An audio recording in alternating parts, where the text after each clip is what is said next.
Nobody? Nothing?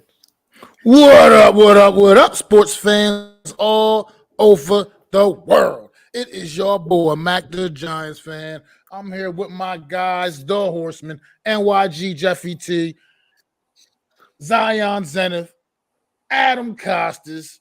Y'all know what it is. It's the Premium Takes Podcast.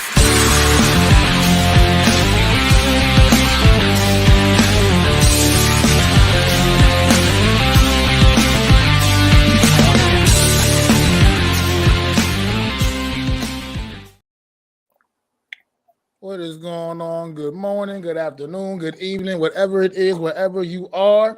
This is the Horsemen. We are here to deliver another edition of the Premium Takes Podcast, guys. How y'all doing today, man?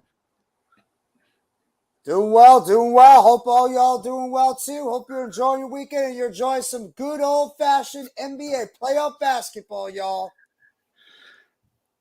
Yes, sir. Thank you guys so much for being here. Thank you That's from right. my fellow horseman as well, coming together on a Sunday. Have to say, Jeff, I love that background, by the way. Let's go, Brooklyn. What's up, Taj? Thank you for being here, and let's get the show started. Sure as hell didn't show it yesterday.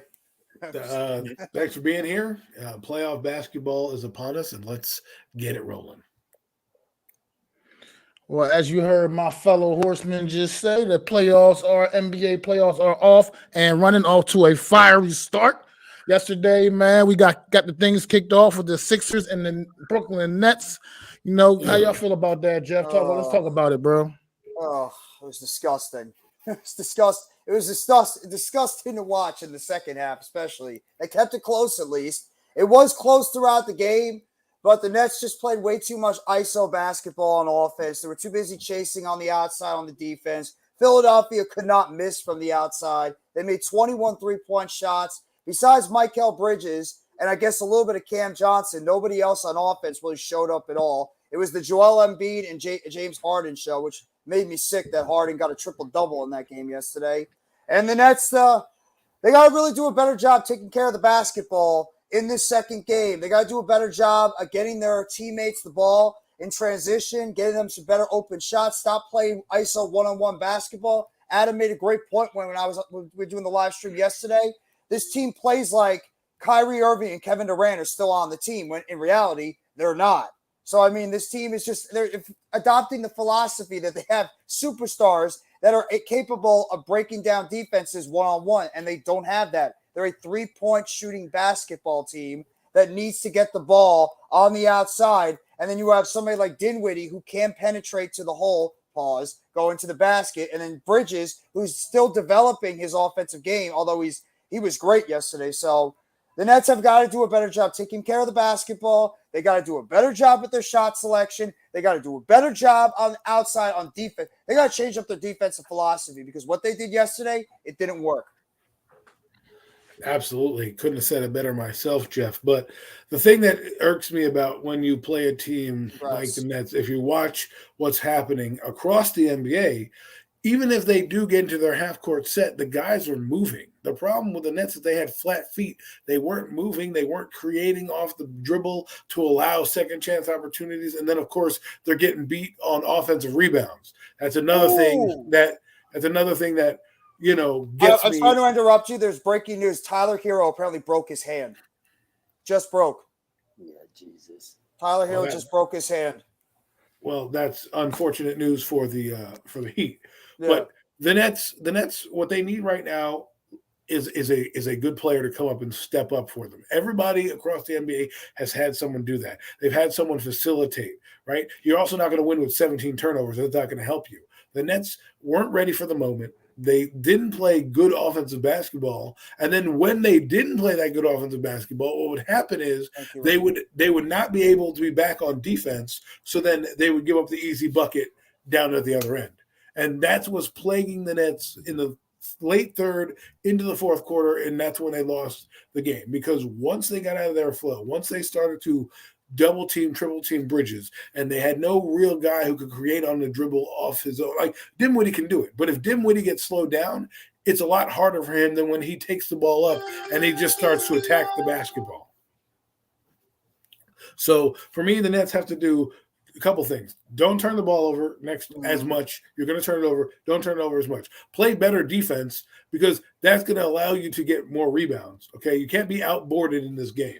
All right, Joel Embiid had a field day inside, just rebound after rebound, second chance after second chance, and it's like you're not going to win a basketball game like that. And finally, attack on offense. The only way you're going to be able to create your own shots and get to the foul line, because Joel Embiid at one point was 8 of 8 from the free throw line, and he was 5 of 10 from the field, which means he wasn't really having a great shooting night, but he was having a fantastic night at the line and getting charity stripe.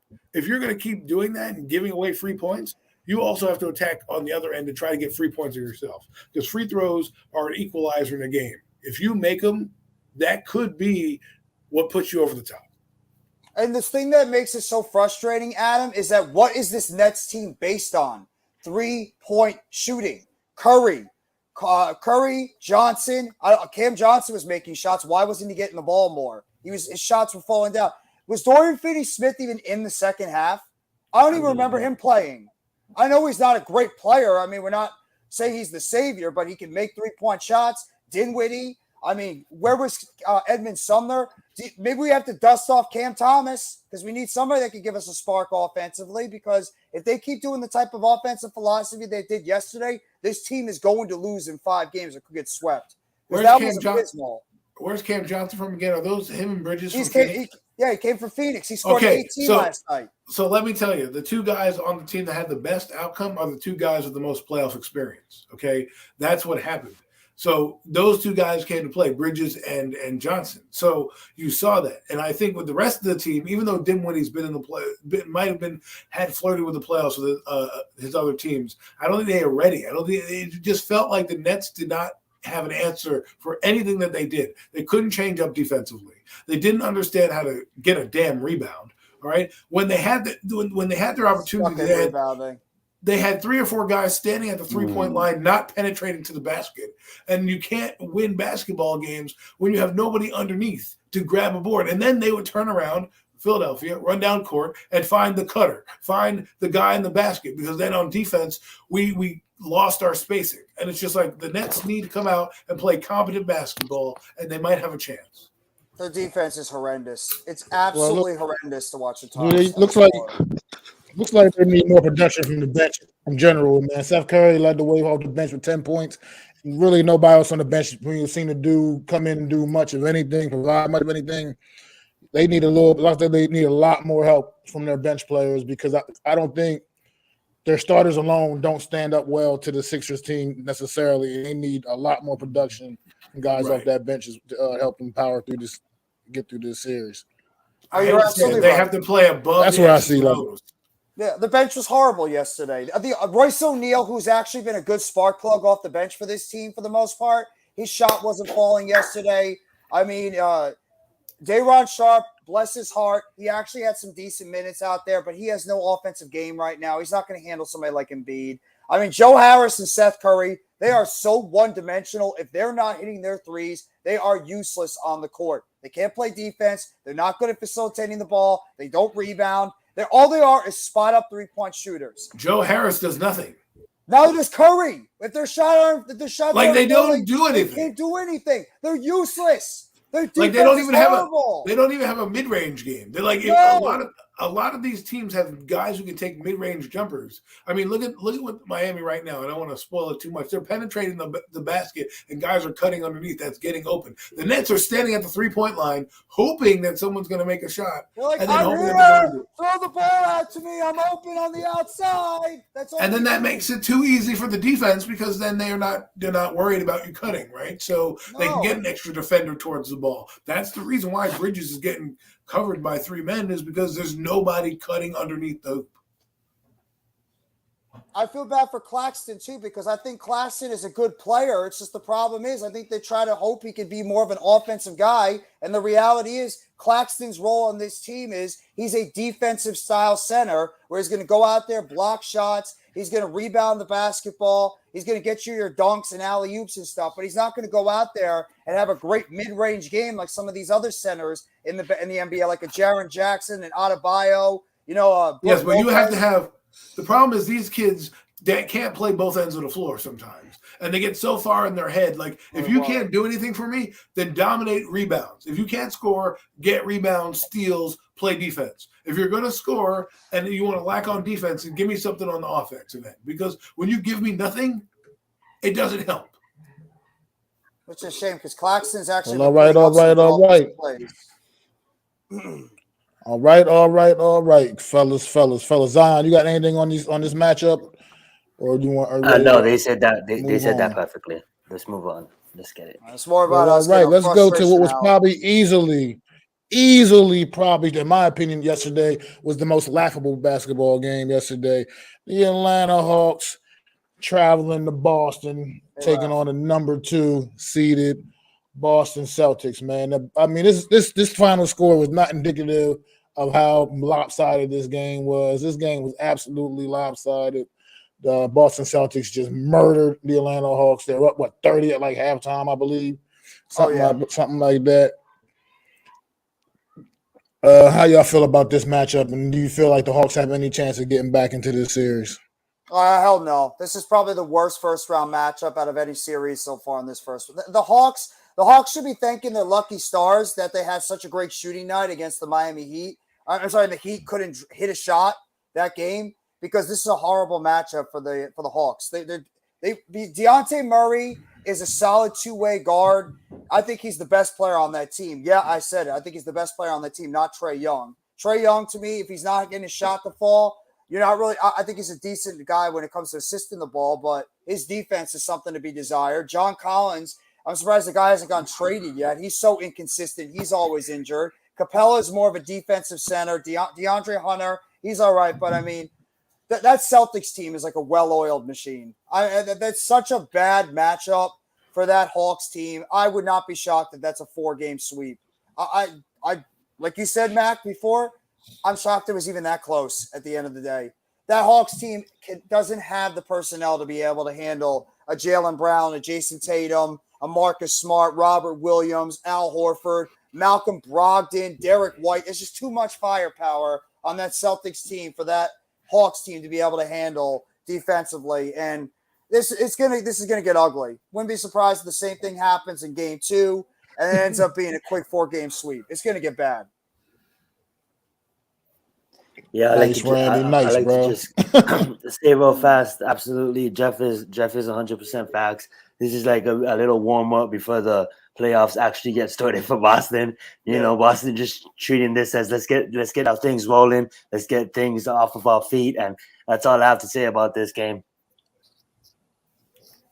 Well, I mean, Boston is showing why. I think it's pretty awesome. Go ahead. I think Boston is showing. I was just going to say. Go, Mac. I'm sorry. Mac. Go ahead, finish, Adam. No, I was just going to say it was pretty awesome how Boston only ran an 8-man rotation yesterday and still just didn't even fatigue, didn't seem to play into anything. They just went out there and rolled these guys. They're ready. 3 off the bench. Yeah. 5 starters and 3 off the bench. Seems like Boston is this is a tune-up for them, right? We know how good they are. They're not really worried about this team. They're worried about the Eastern Conference Finals because that's what they're playing for. We'll see who gets there. I think they're the best team in the best all-around team, but it depends on Tatum. I really believe that team goes as well as he goes. If he has a bad shooting night, it really does affect the entire team. So right now they're playing against an inferior team. Woo! They should do away with them, and yeah. Celtics and Hawks is gonna be like the I mean, as far as this Hawks team go, I mean, I feel like they can only go as far as Trae Young can lead them. And Trae Young had a horrible shooting game yesterday. It was 5 of 18. This is not going to get it done for their superstar, man. So they're gonna need to channel something if they have any chance of making this series even look. Mackie ran into that dude named Marcus Smart. That's what happened to Trae Young. Marcus Smart is a defensive player of the year for a reason. That's why he had such a bad game. Because Marcus Smart locked him down the entire time. Oh, well, all right. So we can move on, obviously, to a much, much better game. The number 4 Cleveland Cavaliers hosting the number 5 New York Knicks. And this was a great game yesterday, man. Some great performances from a lot of great young talent, man, on both these teams. Donovan Mitchell did all he could yesterday. Cleveland still came up a little bit short, but it was a great effort from the New York Knicks, man. Jalen Brunson, Julian Randle, these guys, man, were just out there showing off, and showing out, man. And it paid off big time. My Villanova connection, Brunson and Josh Hart, man. Let's go, baby. Villanova Wildcats, Villanova's finest right there, doing the damn thing in the NBA playoffs right now, man. Jalen Brunson, I couldn't tell you how proud I am of that kid, man. He got off to a kind of slow start with his NBA career, man, but he's found his stride now here in New York, man. And it's just good to see Jalen Brunson doing the great things he's doing out there. And I can't wait to see what else he's got in store for us, man. We play in this series. This is going to be a great series, by the way. I think this series may just go 7, might go the distance, man. So what you guys think about that game 1 yesterday? I'll let you go real fast, Jeff. Go ahead. Absolutely, thank you. I didn't watch this game. I barely caught the end of it. So that's why I'm gonna go first, and I'll let Jeff and Adam break it down for you guys. Great take, Mac. And I know when a lot of Knicks fans, they was wondering why, everybody wanted Mitchell. Everybody thought like Damian was gonna leave Portland. Like everybody on the Knicks needed that player, right? And when they paid Brunson, everybody was wondering like why so much money. Now you guys understand. When it comes into the playoffs, now you guys understand, and throughout the whole season, basically, Brunson and the one thing that I did want to point out, and this is basically what I wanted to make my point about. I do want Adam and Jeff to get more in detail about this. One thing I noticed watching, I probably watched the last 5 minutes of the game. Towards the end of the game, seeing all the Knicks players lined up at the 3, right, and then the shot goes up. And just seeing how Randall just dominates himself, gets in position, and rebounds the ball. Like, just the effort by the Knicks.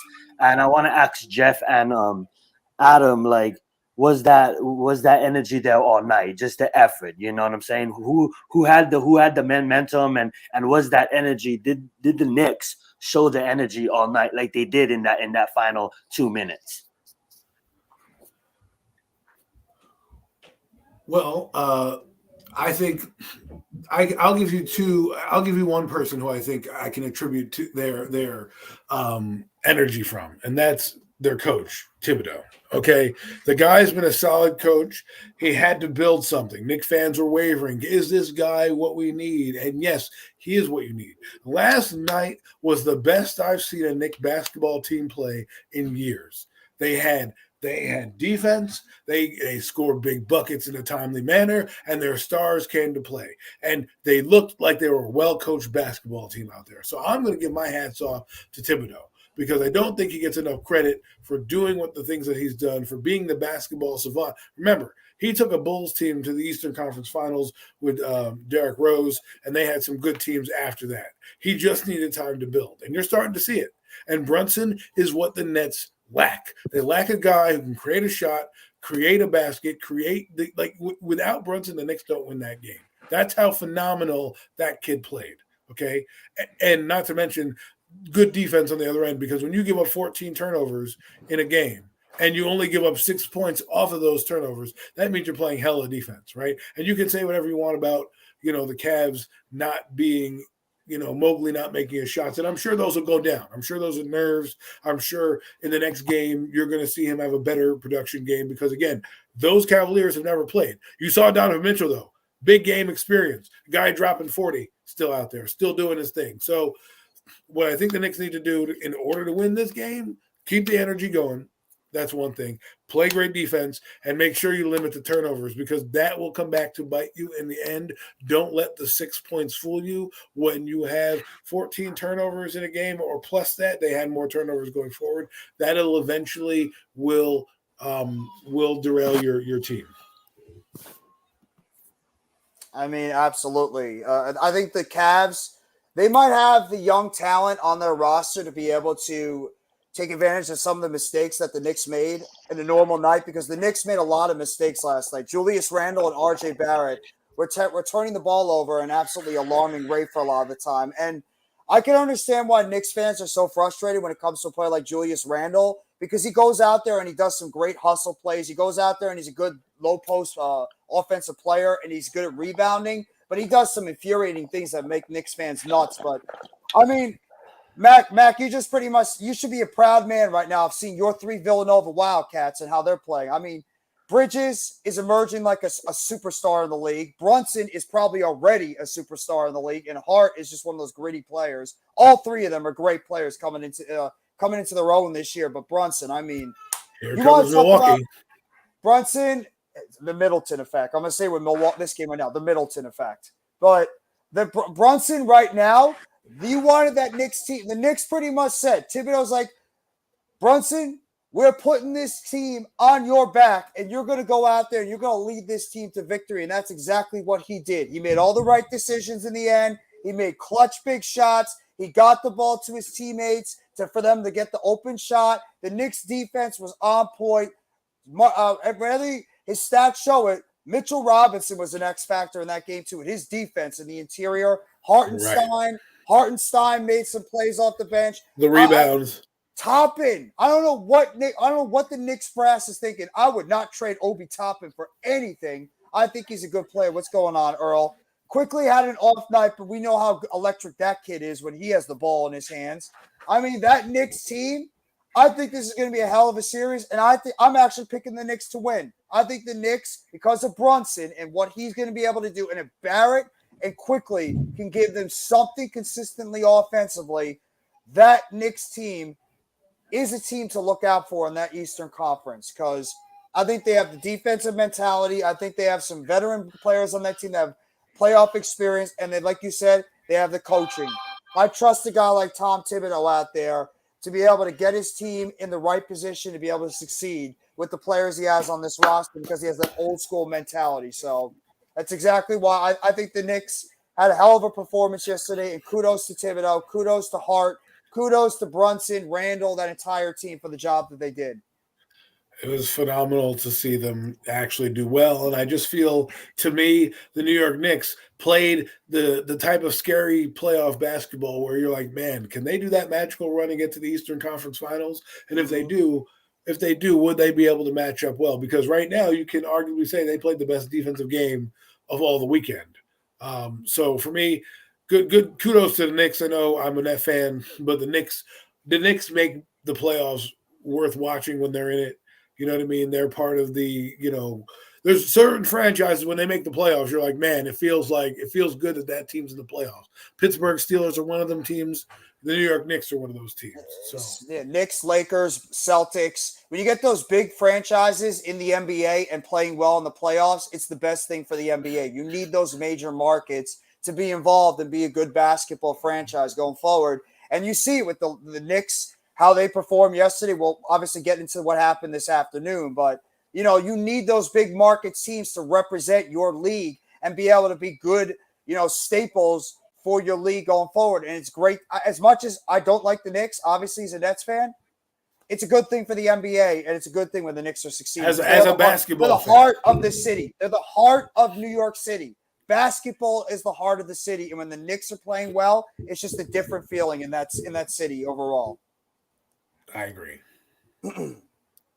It's a great job by the Knicks going out there, stealing one in Cleveland, taking that home court advantage away from them. Mm-hmm. So we'll see how they fare in game 2, man, this series. But like you said something, Adam, they can't expect Evan Mobley to come out and have the kind of game he had yesterday in game 2. I think Evan Mobley is going to be an X factor in game 2. We'll see how that plays out, man, for the Cleveland Cavaliers. But this is going to be a great series, and I can see it definitely going 7. Man. These are two good young teams, man.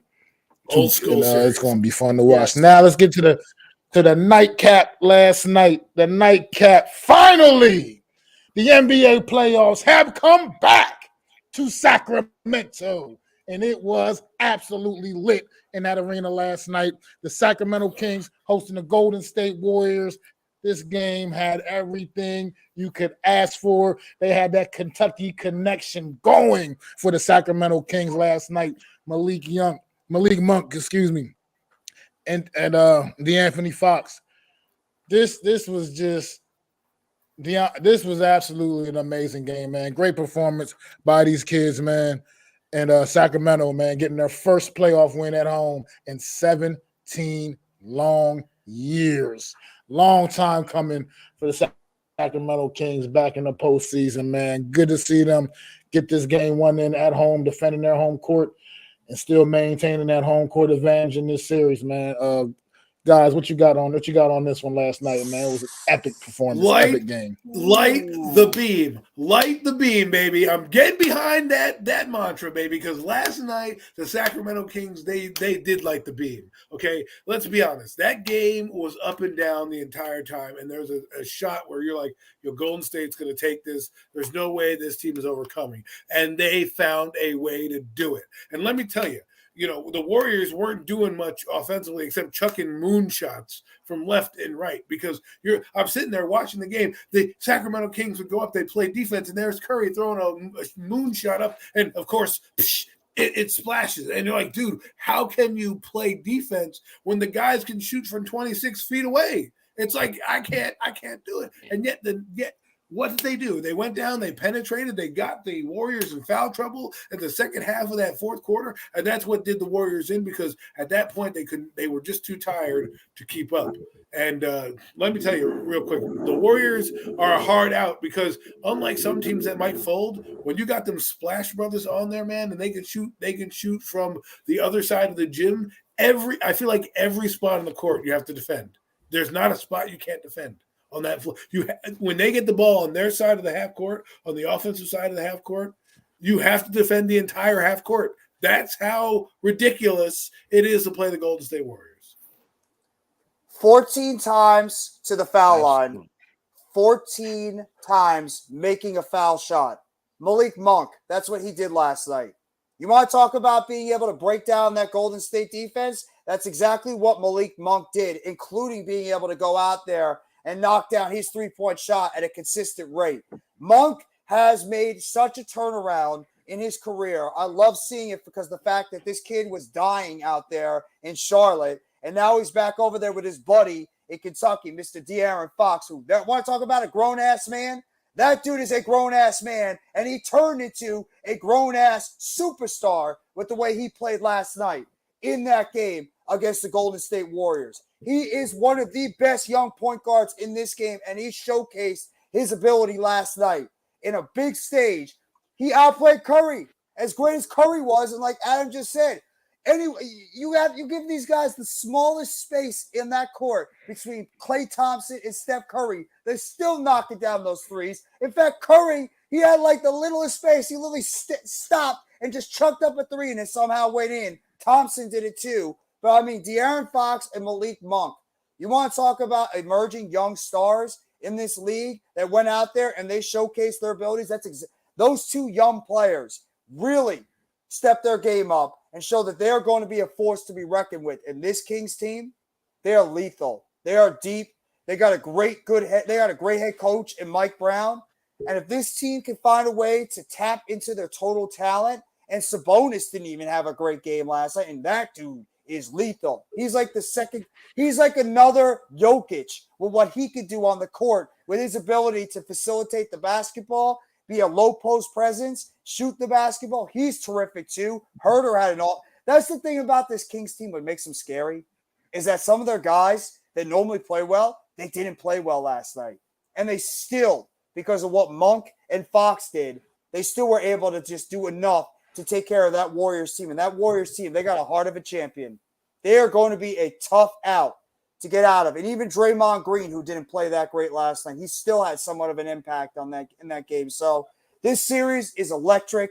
I love this series overall, especially game one was like a small little taste of what you're going to be getting. I think this series, as well as Knicks and Cavs, I think they're both going 7. I think these series are going to be back and forth the entire time. But kudos to what the Kings said. And like Adam just said, like that damn beam. It was a coming out party for those Kentucky boys, De'Aaron Fox and Malik Monk. We're about to see some muscles get swollen in these games. I think you're going to see physicality. You're going to see guys' emotions flying. You're going to see old school playoff basketball right now because that's what it feels like. You know, the Golden State Warriors took a gut punch, man. Like a gut punch, absolute gut punch. And this Kings team just kept fighting. And I don't know what it is, but that to me, that first game told it all to me. They're going to be in this series for the long haul. They're not intimidated by the Golden State Warriors, and they're making the Warriors play outside of their comfort zone, which is what they do. Like when the Warriors can move, like they have the Warriors have like 3 guys, Poole, Thompson, Curry, that can just shoot from anywhere. Wiggins too. And let's talk about him. He had a great game, and they still overcame. Defensively, he had a great game. He played 3-pointers. I mean, Andrew Wiggins, to me is an underrated player. I didn't think how good he was. When he came out, he played for Minnesota. He had some ups and downs there, but he really has come into his own. He's like a young Andre Iguodala. He basically got that's basically what they traded him for. They got a guy who is a better shooter, better player, but can also play great defense.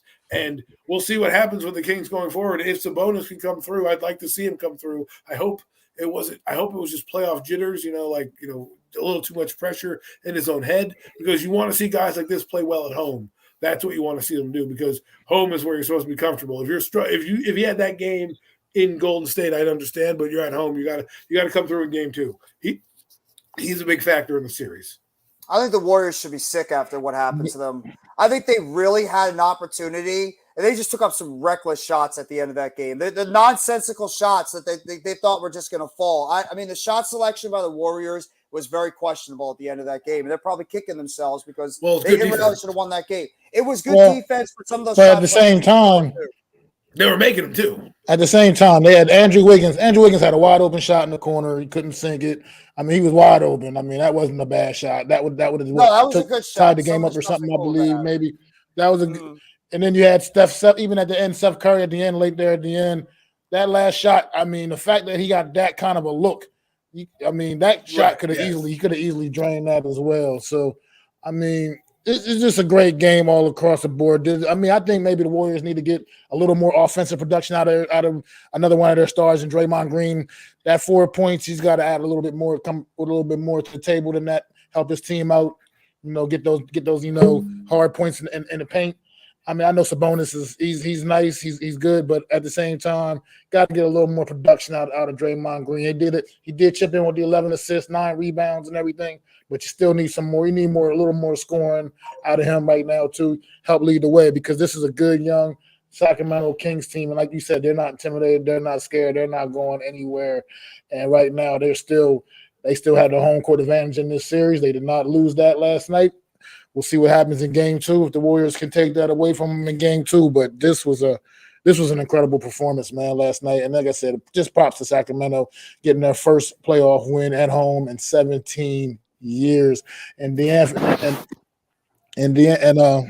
Fox, man, second all time in scoring in the playoff debut, man. So hats off to that young man. He had a really, really great game. How old is that kid? So 26, 27, De'Aaron Fox.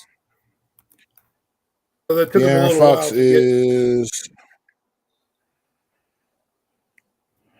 he's 20.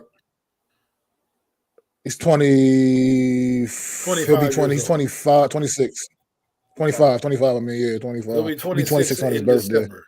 So it's good. It's good to see a player finally develop and work out for a franchise, and it just goes to show sometimes letting guys develop is what you need. Look at Wiggins. Sometimes guys just can come into their own and be silently good. Now this guy Fox, hopefully a star was born, right? Because a superstar came out last night, and I can't wait to finish this series, boy. This is like a good book. You can't put it down. Fox has always been a good player. He's just never really had that defining moment. He's really now started to show how great of a player he really is. He's always been good. It's just now it's showcased on the playoffs. Yeah, now I was actually showing what he's actually can do. Exactly. And Sabonis is that trade. I don't know if you guys remember that trade real quickly between the Pacers and the Kings that they made with Halliburton going to the Pacers, and then they getting Sabonis. That Sabonis trade has fit that team so perfectly because of his skill set and what he brings to that team going forward. Him and Fox fit so well together on that team. Then get Monk. They have all the pieces necessary to potentially go on a run in the future. Run in the future, maybe run right now. Okay, could be now too. Could be now. All right, good stuff, great stuff, fellas. And that brings us to today's action. You only got one game that's gone final so far. and that is the Lakers, a number 7 seed. Los Angeles Lakers took out the number 2 seed Memphis Grizzlies, and the Grizzlies are in trouble. It looks like Ja Morant going down. We'll have to find out the status of him going forward the rest of this series. But it was not good. He had to leave the game with an injury. The Lakers led off the bench by a guy who I can't even pronounce his damn name. Oh, Hachimura? Right, yeah, Hachimura, that guy. Mm-hmm. Rai Hachimura, yes, led off the bench, 29 big points off the bench for the Los Angeles Lakers, man. Lakers still in the home court advantage away from the Memphis Grizzlies. How do you think the Lakers stack up to the Grizzlies the rest of this way, especially if Ja Morant can't play the rest of this series? I mean, if Ja Morant's out, I mean, it sounds like that he might be doubtful for the game 2 at least. Luckily, it didn't come out. He broke his wrist because the way he fell, first thing when I saw him, like, oh, God, the dude just broke his wrist when he fell awkwardly in that move. So, I mean, they better knock on wood like Adam just did. Just knock on wood that, like, he's not out for the rest of the series or they're dead. Because Jaren Jackson Jr. is a terrific center, but they need more from, like, a Desmond Bane. They need more from a Dylan Brooks. They're already without Steven Adams at center and Brandon Clark. So they're already without a couple of key pieces on that team. But if you lose Ja, that could be game, set, match. And Hachimura, since he got traded from the Washington Wizards, he's fitting so well with that Los Angeles Lakers team. And Austin Reeves. Adam just talked about a little bit before. Austin Reeves. We got a kid that's starting to, like, emerge as a really good young player in this league. I mean, he went out there. He was controlling that team, with the shooting on the outside. He went 8 for 13, 3 for 5 from the three-point line, 23 key points. I mean, LeBron James, he didn't have to go out there and light it up scoring, but he got 21 and 11. Anthony Davis, who they gave him a scare when he got hurt, where he was, like, holding on to his arm. I thought that it was, like, going to be the end of Anthony Davis at that point. He came in and still was able to get a double-double, 22 points, 12 rebounds. So, I mean, the Lakers, since they got LeBron and Davis back, they're starting to come into their own, and they're becoming a very scary team at that 7 seed, and especially with Ja now questionable for possibly the rest of the series.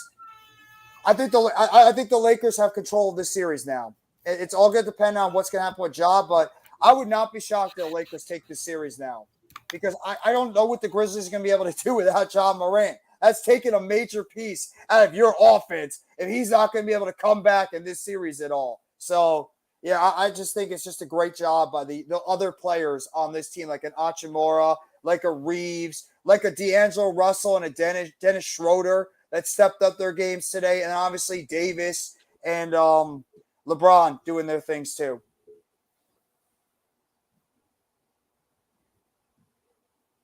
Absolutely.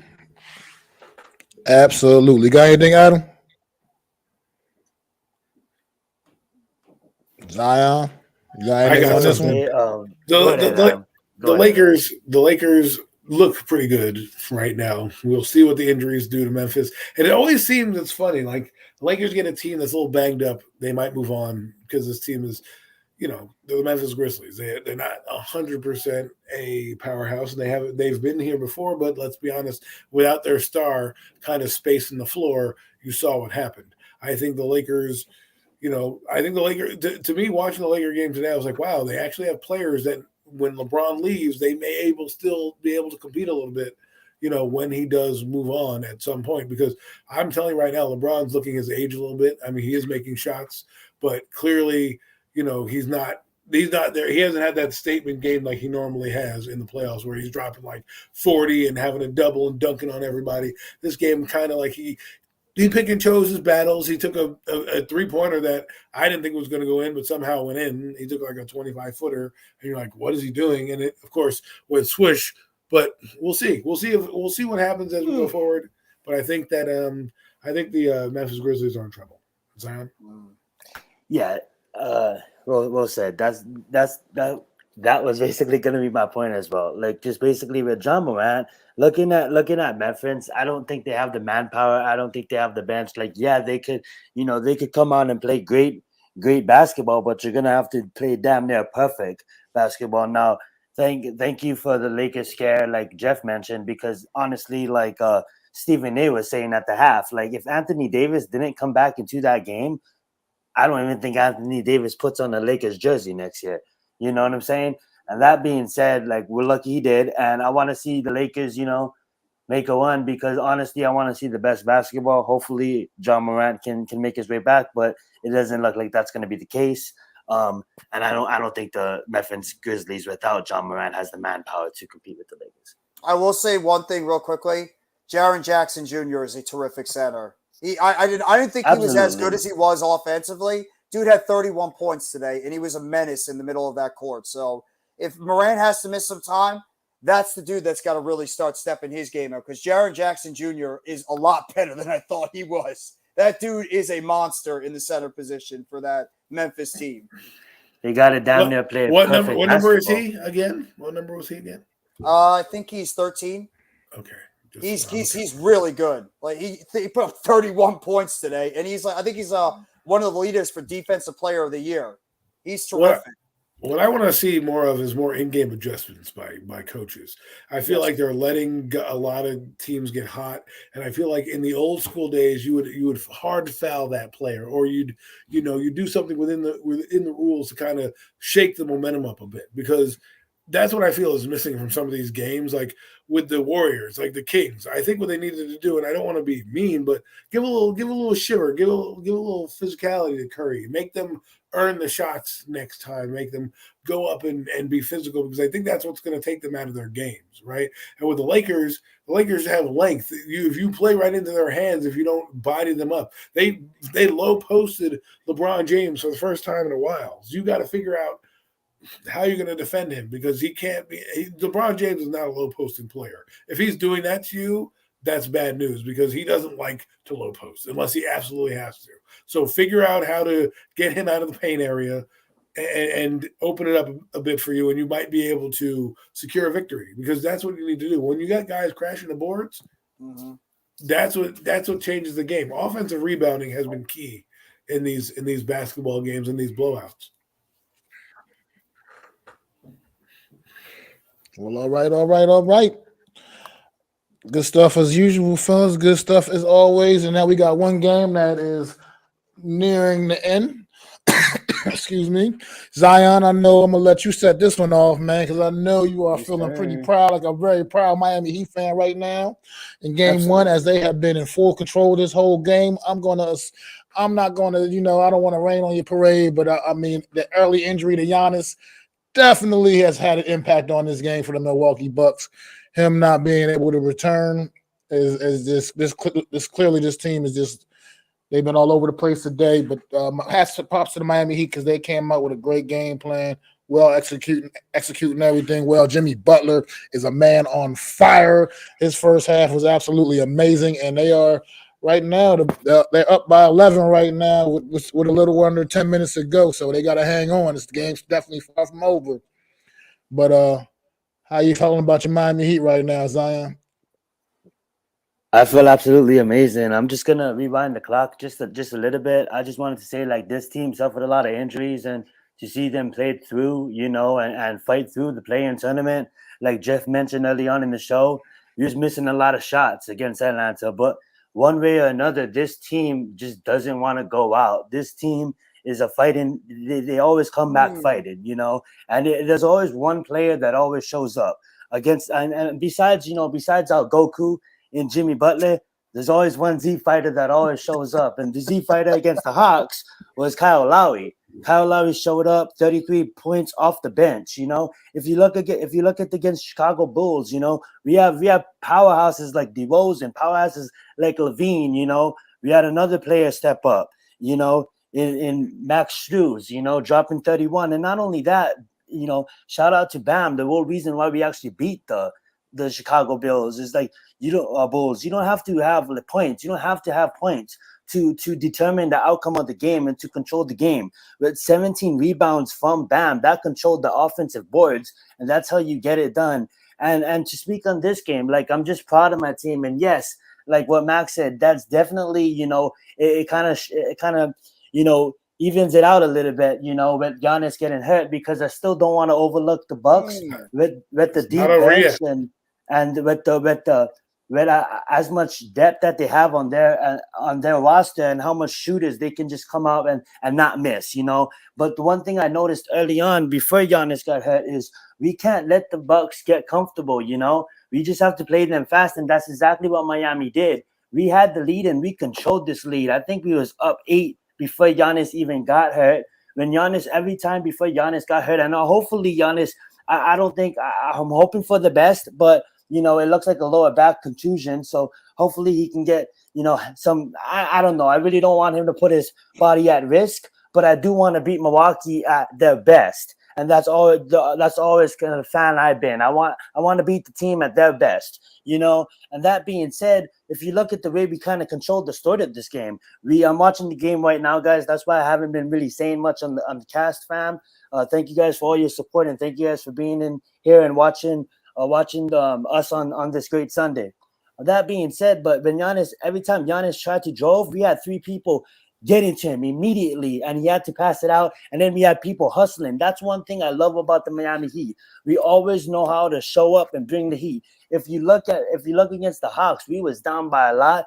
We slowly tried to come our way back, went on our little one, and then we got it 2-5, but we just couldn't finish. Our shot was off that night, right?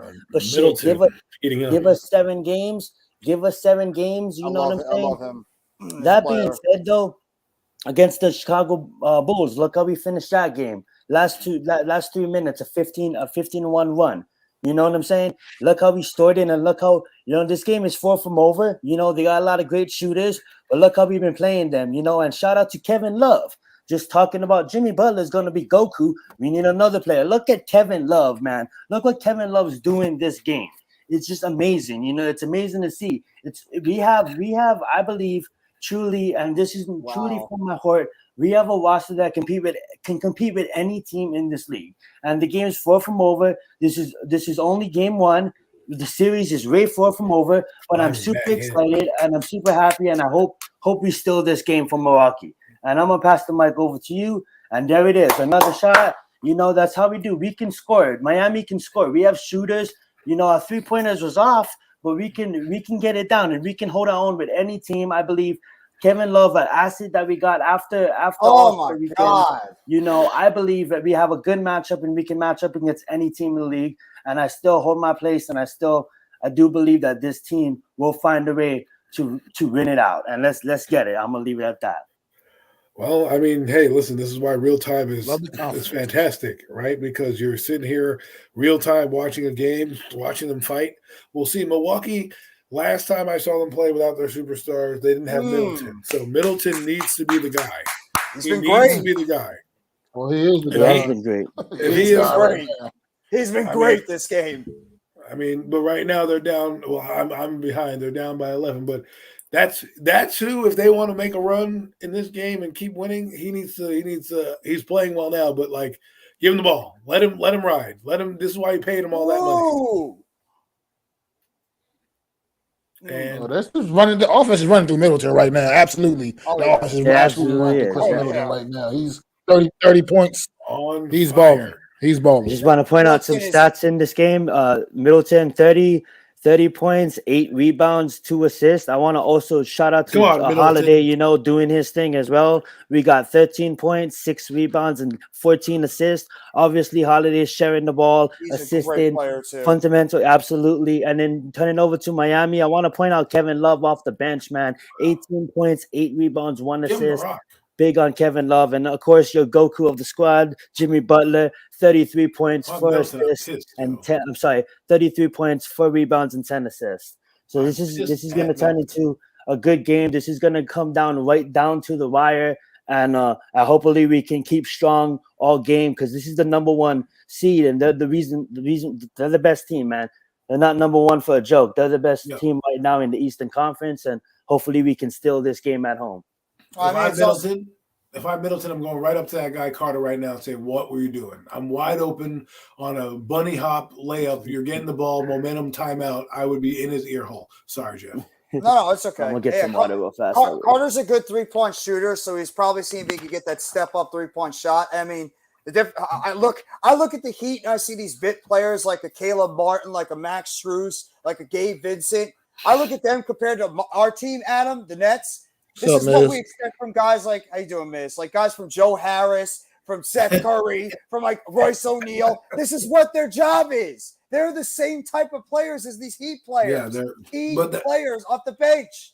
But the thing is, it's the G Leaguers that are doing this. But that's what I'm saying is like they're better coached right now. They have a better overall team. That I will agree with. Yes.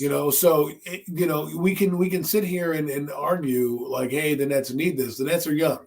They have to figure it out. Remember, yesterday I said ISO ball. We're seeing in the playoffs right now what's happening when you have ball movement and penetration. Pause.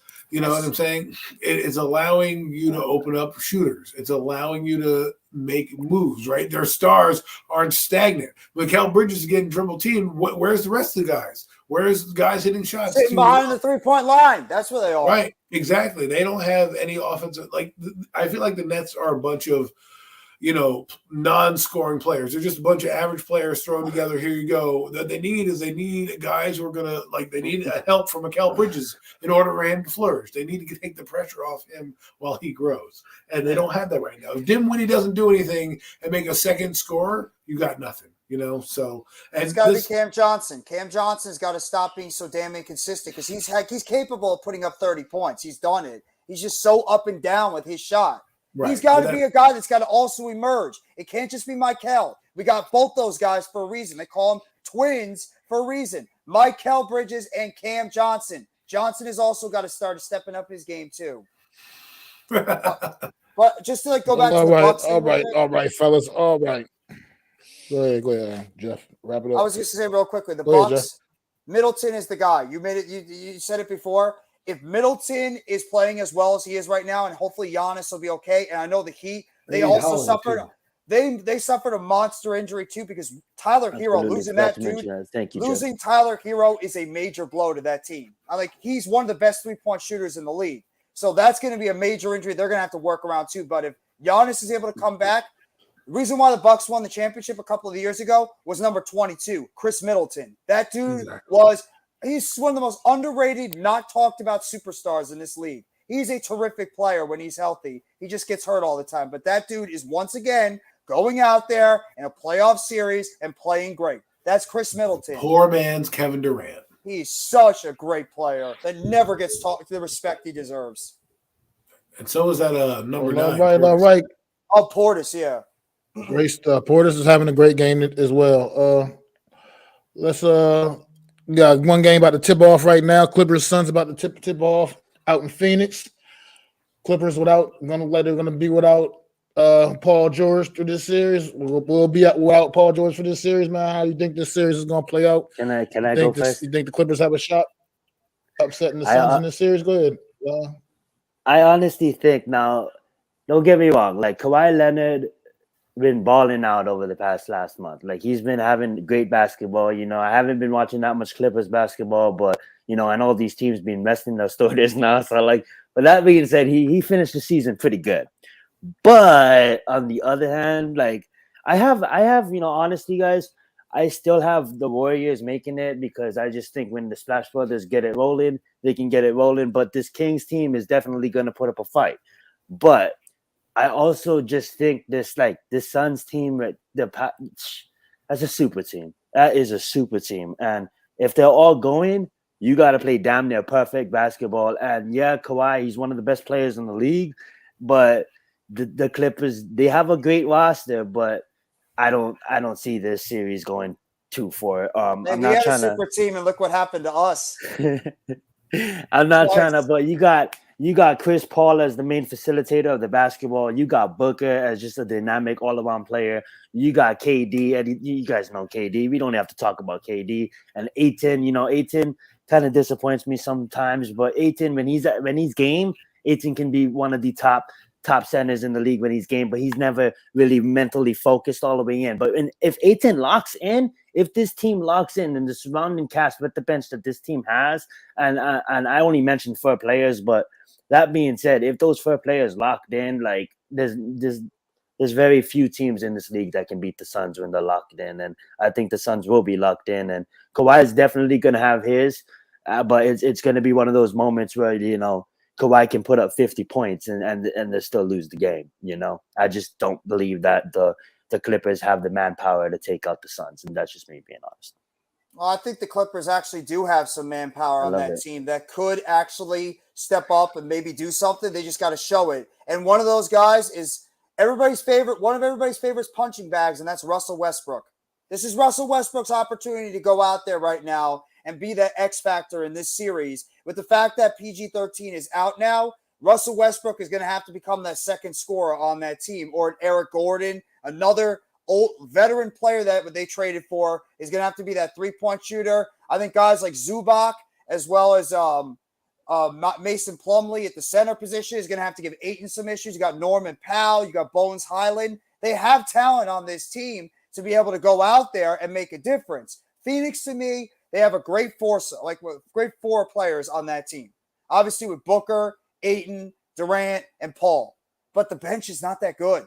I mean, if one of those four guys struggles, the Clippers, I think, have the overall, you guys call me nuts, I think as a team, I think the Clippers are a better overall team.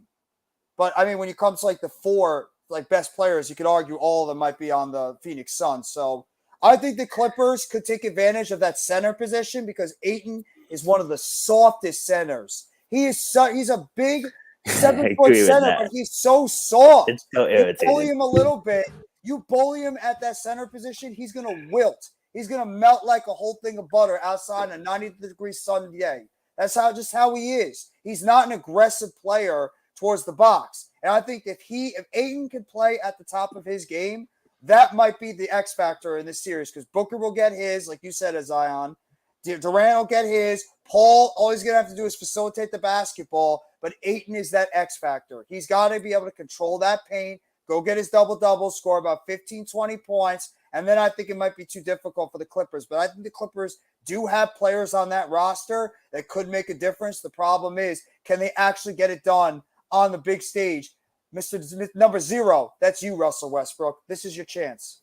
And real fast before you go, Adam, that's a great take, Jeff. I do want to say, guys, if Paul George was playing, I agree with Jeff. The Clippers have the overall better roster, but Paul George is injured. And like Jeff said, they got shooters. I know Powell, I believe his name is. He's been playing good basketball as well. But the thing is, you got to somewhat find a way to get those fair players, and I thought Chris Paul was playing tonight. I think Jeff just said that Chris Paul is going to be out. But that being said, you gotta get those three players. Oh, Chris Paul's playing. Chris Paul's playing, right? So you got to get those fair players completely off their game. You know what I'm saying? And if you can do that, then you may have a bench player every now and then have a big game of the Suns. The Suns have a decent bench, but it's pick and choose. It's almost like Miami in a sense, who's gonna show up tonight, But overall, you gotta get those main for. You got to get those main for absolutely. It's a great matchup. You got to get those main for off the game. Go right ahead, Adam. I think the X factor is going to be Kevin Durant. They brought him in here for a reason, and this is the reason. Okay, with Booker, with Paul, with Ayton, they made it to the playoffs. Right now, with Kevin Durant, you get a closer. You get a guy who's supposed to take and make those guys better. If you get playoff KD and he's on fire, it's going to change the dynamic of this team. It's going to make DeAndre Ayton better because you can't double team him while you have Kevin Durant on the floor. You also have Chris Paul, who, unlike Kyrie Irving, knows when to facilitate the basketball to somebody else. So he's going to know how to distribute. You're going to have him in the spacing. People need to realize spacing on the floor changes with Kevin Durant on the game. Devin Booker has not played with anybody like this in the playoffs. Usually he has to play above his means, score 25 to 30 a night just for this team to have a chance and be good. Now, if they play well, I don't think the Clippers, regardless of them having Kawhi Leonard or not, are going to be able to move around like that. Now, I know we say Ayton is soft, but this is the type of game that Ayton can do well in because if Durant hits his shots, you're going to see Ayton there. And if you get the Ayton who played pretty well in the playoffs a couple years ago, the Suns are going to be tough to beat. It's just kind of Yeah, funny, all real right. fast. I Well, just there want is to add one. this real fast, Mac. It's just kind of funny, right? You see Golden State make it to the finals not so long ago, right? I believe I don't know, my history could be off. I believe they end up losing, and then KD comes and signs with them, right? And then you have the Suns, right? The three players make it to the finals, lose against Milwaukee, and then here comes KD, like, Don't get me hey started guys, with Kevin I think Durant. I could help. I'm Don't get me sorry, I just started with wanted to Kevin say Durant. that. By the way, What hi coincidence. Kyrie. How are you enjoying at home? You enjoying that? Good job What self-destructing a another team. coincidence. Oh, Good that was job just destructing devastating another for the team, Well, Mavericks. Kyrie. Go ahead. all right, fellas. Just one more series getting kicked off tonight, 10:30 tonight out in Denver. Number 1 seed Denver Nuggets hosting the number 8 seed Minnesota Timberwolves. The Timberwolves have had an interesting week, to say the least, but they still battle through all the adversities, and they still got that 8th seed in the play-in. So they're here because they earned their spot. Any chance of them making this a competitive series against the Denver Nuggets? Any chance at all? No. You listen to the pundits out there, they think that Denver is just another one. It's just a team that every time they get in the playoffs, they choke. Do people not realize that last year this team didn't have 2 of their 3 best players? They were out due to injury, and Jokic, as great as he is, he's not a one-man show. He can't do it all by himself. You add Jamal Murray and Michael Porter Jr.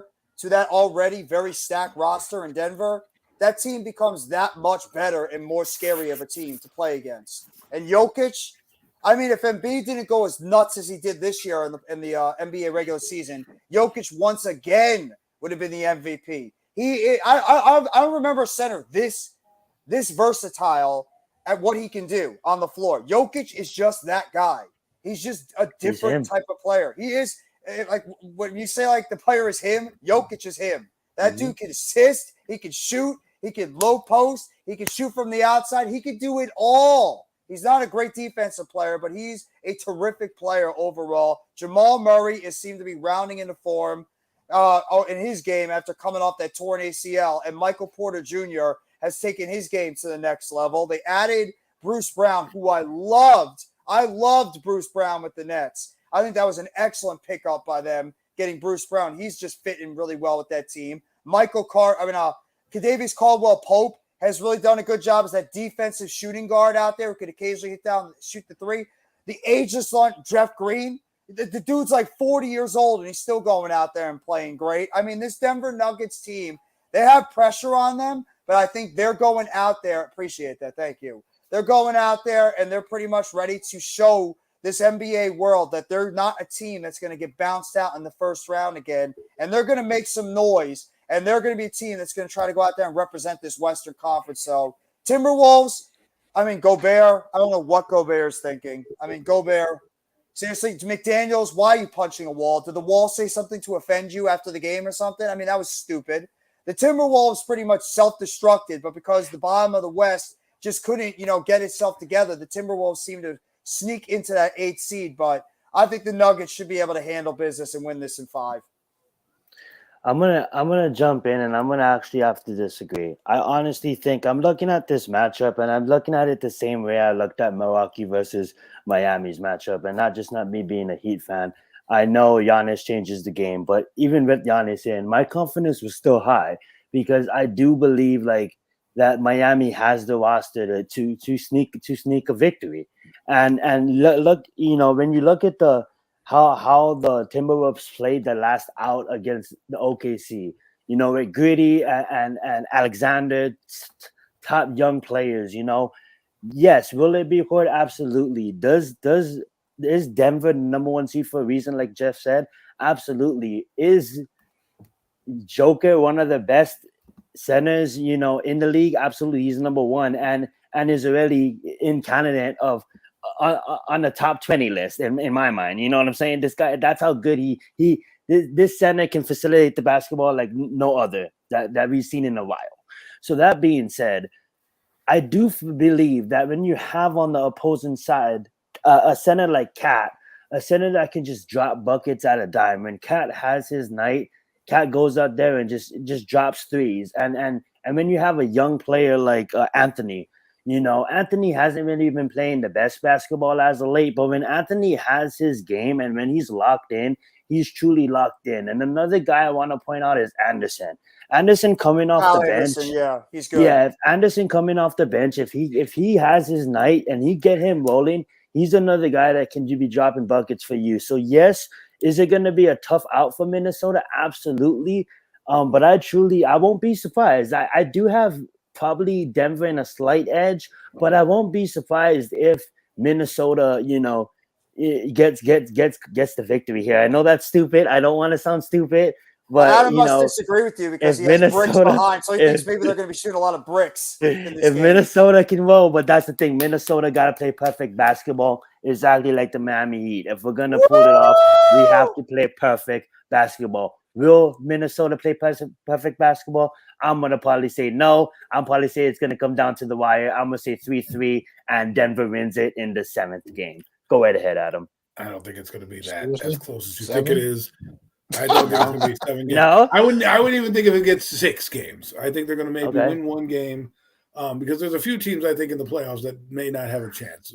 Atlanta is one of them, but if Trae Young comes alive, he could always steal a game, right? The Nets are another. I worry about them. If they can't steal one in game, at least in Philadelphia, where their win's going to come up, right? And then the Minnesota Timberwolves. I mean, they're playing the best team in basketball. They don't have a lot of great players, but let's be honest, they couldn't even keep their composure a week ago. You're going to tell me now that they're all of a sudden going to change?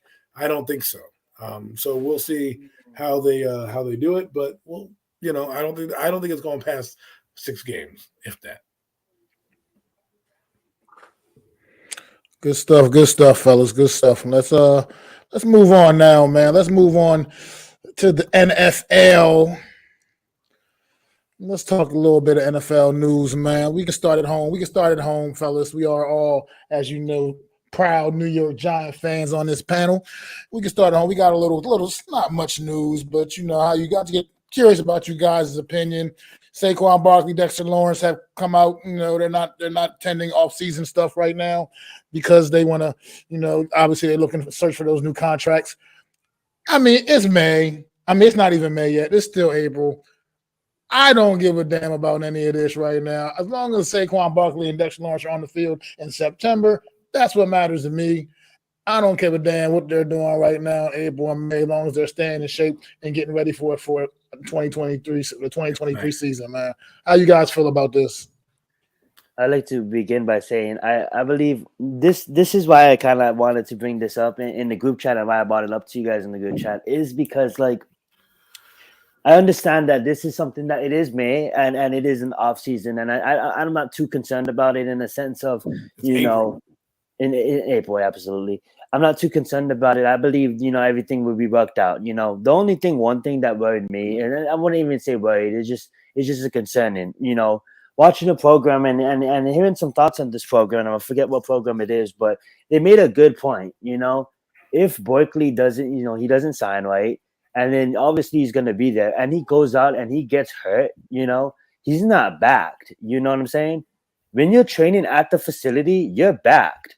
So if you get hurt training at the facility, you're backed at $10 million. If you go and you train privately and you get hurt, you're not backed at $10 million.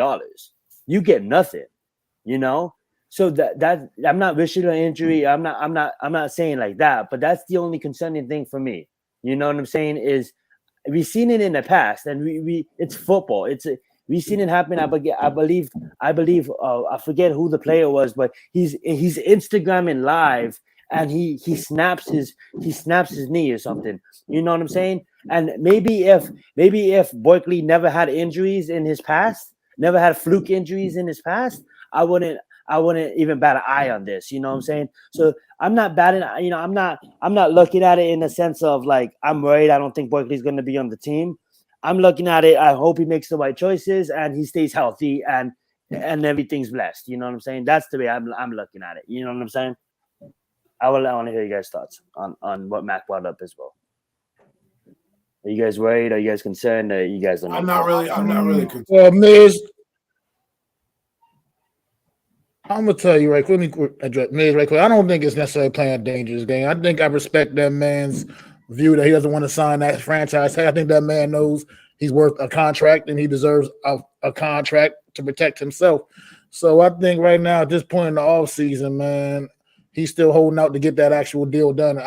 He's not in a rush to put his name on that tender, man. And I don't really have a problem with it because I think we all I don't know how you, I mean, maybe you feel differently and that's fine. Your opinion is your opinion, but Saquon Barkley's worth the contract. I mean, let's face it, he's worth the contract.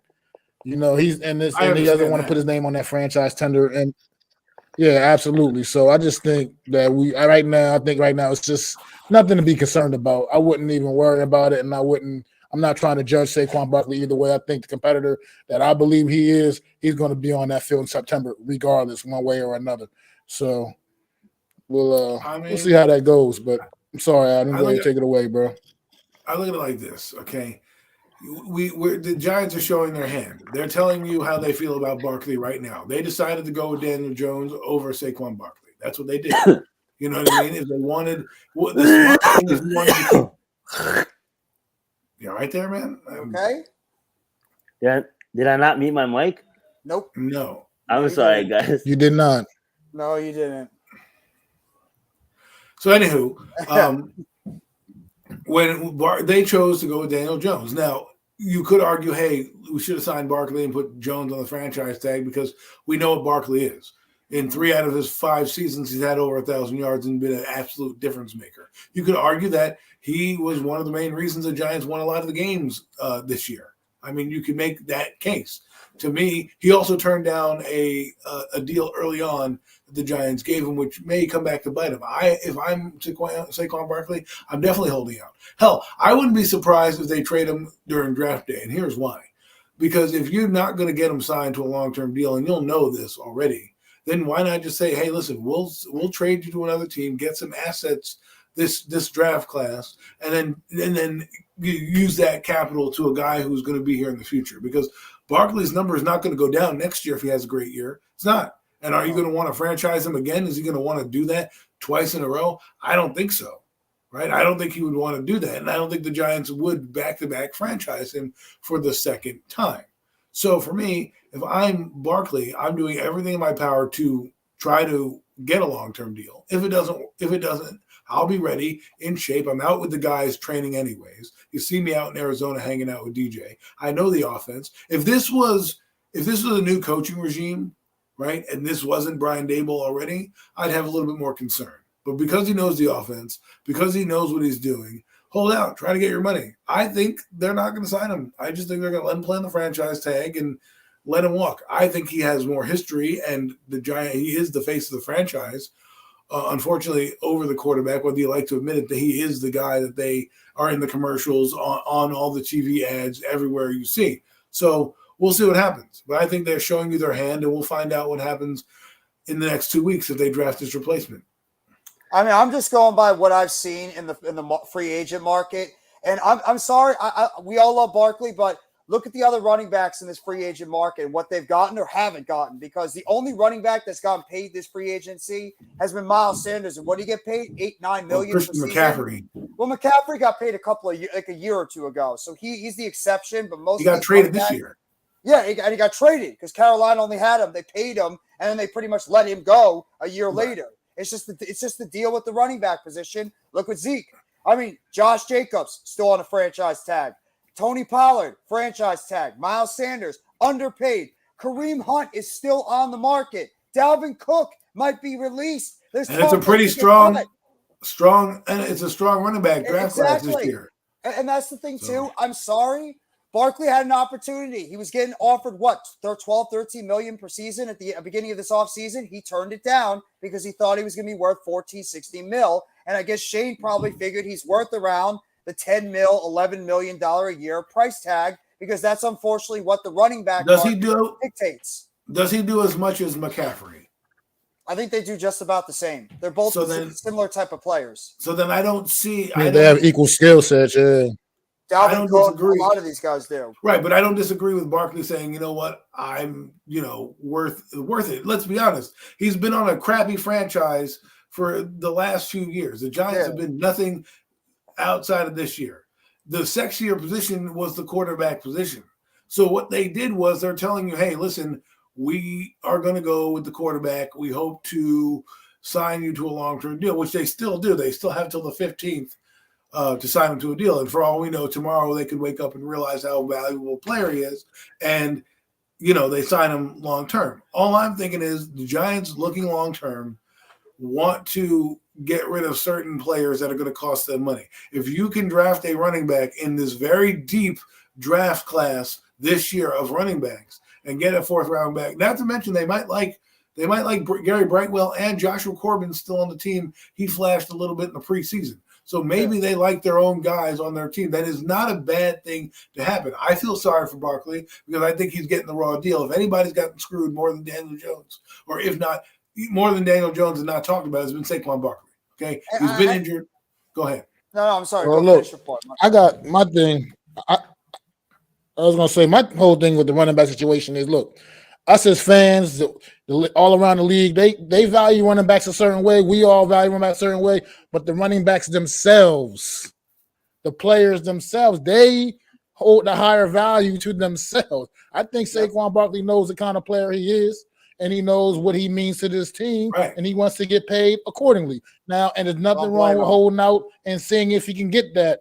It's not likely, as based on everything that we all know as fans and know looking from the outside in, it's not likely that he's going to get what he wants. But the reality is he's valuing himself right now, and he's just betting on himself, and he's just trying to see. And he's going to hold out as long as he has to see if he can make it happen. And we'll see how it all comes out. But at the end of the day, these guys, especially these certain ones, like you mentioned, the Christian McCaffreys, the Saquon Barkley, these guys they're very good running backs. They're not just okay guys. They're difference makers on their team. Pacheco, so they just want to be paid accordingly. And I get it. Bradley Chubb. I understand you got these running backs. These running backs come out of every year. They seem to come out of nowhere. Guys that are getting drafted in the 5th, 4th, 5th, 6th round, just come out of nowhere, and they're legit. They come out there, you can insert them, plug and play. So it just makes the position so undervalued. And that these guys see themselves a different way, So they're just holding out, trying to get the best that they can get. So and I can't blame them for that, especially this early in the offseason process. Let me ask you this. Who would you want more, Barkley or Dexter Lawrence? Lawrence. Dexter Lawrence, it's not even close. Not even close. So if you're gonna say that to me, this is the last year of his contract, then I rather allocate those funds next year to Dexter Lawrence. Okay, so it's unfortunate for the running back position in the NFL draft that these guys happen to do that. Guys like Pacheco and let's be honest, it's a business. They want to micromanage everything. You can't pay every star. I mean, you have Leonard Williams making $32 million. Okay, you're gonna have Dexter Lawrence, who's holding out right now for the bag, and he deserves it. Right, he deserves it. If anything, he wants Jeffrey Simmons money. I don't blame him for wanting. The defensive tackles are getting paid this offseason. There's already 3 monster contracts at that defensive tackle position. And Lawrence and the Jets defensive tackle, Quentin Williams, they're looking at those deals right now. They want to get paid around 20-25 mil per season. So then it just comes down to who you think you're building your franchise with going forward. If you think that you need Dexter Lawrence a lot more than you need Saquon Barkley, and you believe you can replace him, he is a great talent. I don't disagree with you, Mac. I'm not telling you he's not an all-world talent. The guy has Hall of Fame credentials if he stays healthy the rest of his career. My question is like, if you want Dexter Lawrence, you've got to sacrifice somebody. And if that means you're sacrificing Barkley, well, then you go out and you get his replacement. I mean, heck, why not draft the guy in the 2nd round? From UCLA. Here's the thing, too. Like, the way I look at this whole picture is, like, obviously Barkley's one of my favorite players on the Giants. And the thing is, who's my other favorite player? Well, it would be that guy on defense. And the thing is, with Dexter Lawrence, the reason why I would value Dexter Lawrence over Saquon Barkley. Like, yes, Barkley, it was just bad timing with everything. You know what I'm saying? You was on the team that didn't really have an offensive line, and then also with injuries. With Dexter Lawrence, it's nothing but elevation every single season. He has emerged this season now arguably the number one, number two, number three in the league. You know what I'm saying? Finishing number one in most of those categories. So when you have a foundation piece like that, and they're harder to come around, and that's why, you know, earlier on 3 weeks ago when I hated how the NFL disrespected the running back position, you know, I do understand the reason why. It's because when you look at the draft, you can go down there, draft a quarterback this year in the 5th round, and he can probably produce, probably have 800 yards easily.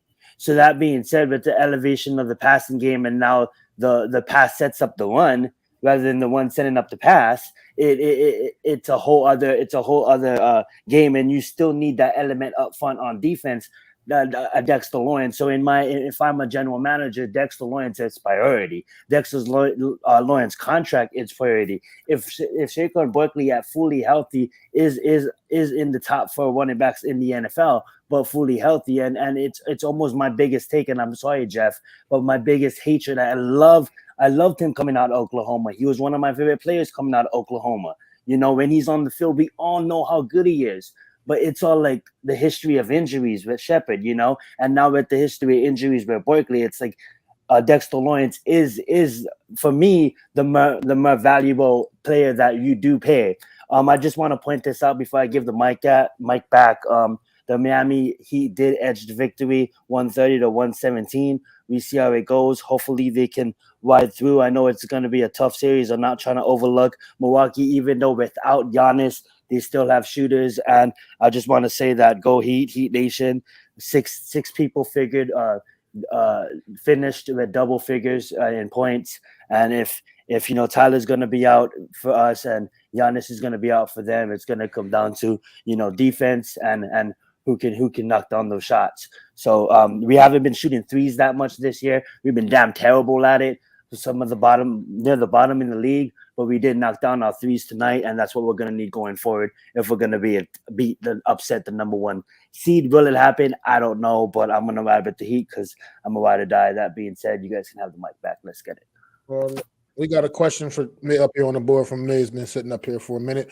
All right, look, man, I'm going to tell you right now, Miz, whether we trade Barkley or not, if Bijan Robinson is still on the board at number 25, we're taking his ass anyway, just because you can't let talent like that pass through your fingers, slip through your fingers. There you go. You just if he's on the board at 25, it doesn't matter if we still got Barkley or not. I'm running to the commissioner up there with that card to the commissioner my damn self and putting Bijan Robinson's name down on there and saying we're taking him at 25 because that man should not be sitting on the board at number 25. And I don't care how anybody feels about running backs. There's no way in the world that young man should be on the board at 25. But if he is, whether we still have Barkley or not, you got to pull the trigger on that.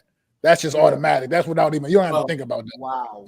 That you would probably have to trade Barkley then because you know he's definitely not showing up if you draft Bijan Robinson. He's gone. He's going to be like, well, all right, you already drafted. Here's the thing, though. Real fast, Adam. I love that take, Mac, and I do love Robinson. But me, in my mock, I don't release shit. But in my mock, I had him going to the Buffalo Bills at 28, and that's us keeping Barkley. Now, do I feel that Bijan Robinson is a special player? Probably the best. I'll probably have him rank in the top 100 players at 5. I only have 4 players ahead of him.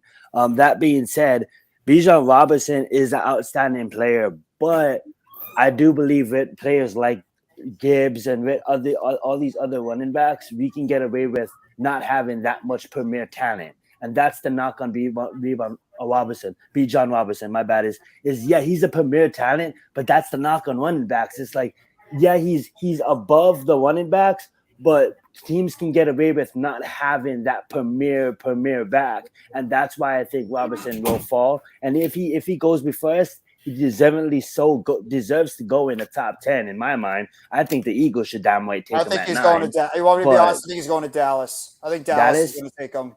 Especially with the void at running back. I heard he's hot on their radar. Yeah, he's high on their radar. Yeah, so in my opinion, he damn near deserves to go in the top 10. But we'll see what happens. I can also easily see him falling into after we pick, because I think for us, I don't want to get too far into detail, but for us, I just believe that like a cornerback or a wide receiver, interior lineman will be prime for that pick.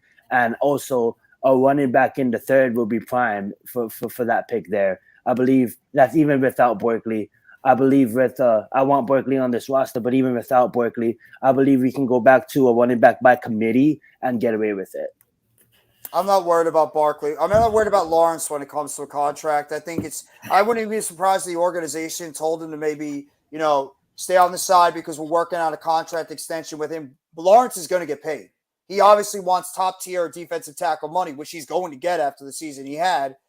Who knows with Barkley? I mean, they have plenty of time still to go back to the negotiating table. I mean, it's not until July, until that franchise tag deadline where you need to sign your franchise player to a deal. So they have a few months to work something out, and they could obviously get back to the table if the Giants and Barkley are willing to, come a little bit down on their where they believe each side is the value on that player. Lawrence, I wouldn't be surprised if Lawrence gets signed to a long-term deal either sometime this week or like around the draft. I think he's going to get his deal, but Barkley, just got to let it play. And I wouldn't be shocked if he's going to play on the franchise tag. Is he going to hold out? Who knows? Wouldn't be shocked if he does. I don't blame him. He should. He's trying to look. Well, he's holding out tomorrow. No, he's holding out tomorrow. Closer to like training camp, like around that time. He's not going to do what Le'Veon Bell did, though. He's not that stupid after what Bell did. I mean, that could be that guy's career. They're starting their program tomorrow, so he won't be there for that. But I don't know. The draft is coming up, and a lot of these questions will be answered there. To me, I don't think that we're gonna really solve anything. We already know what. See, the thing is, we know what we know.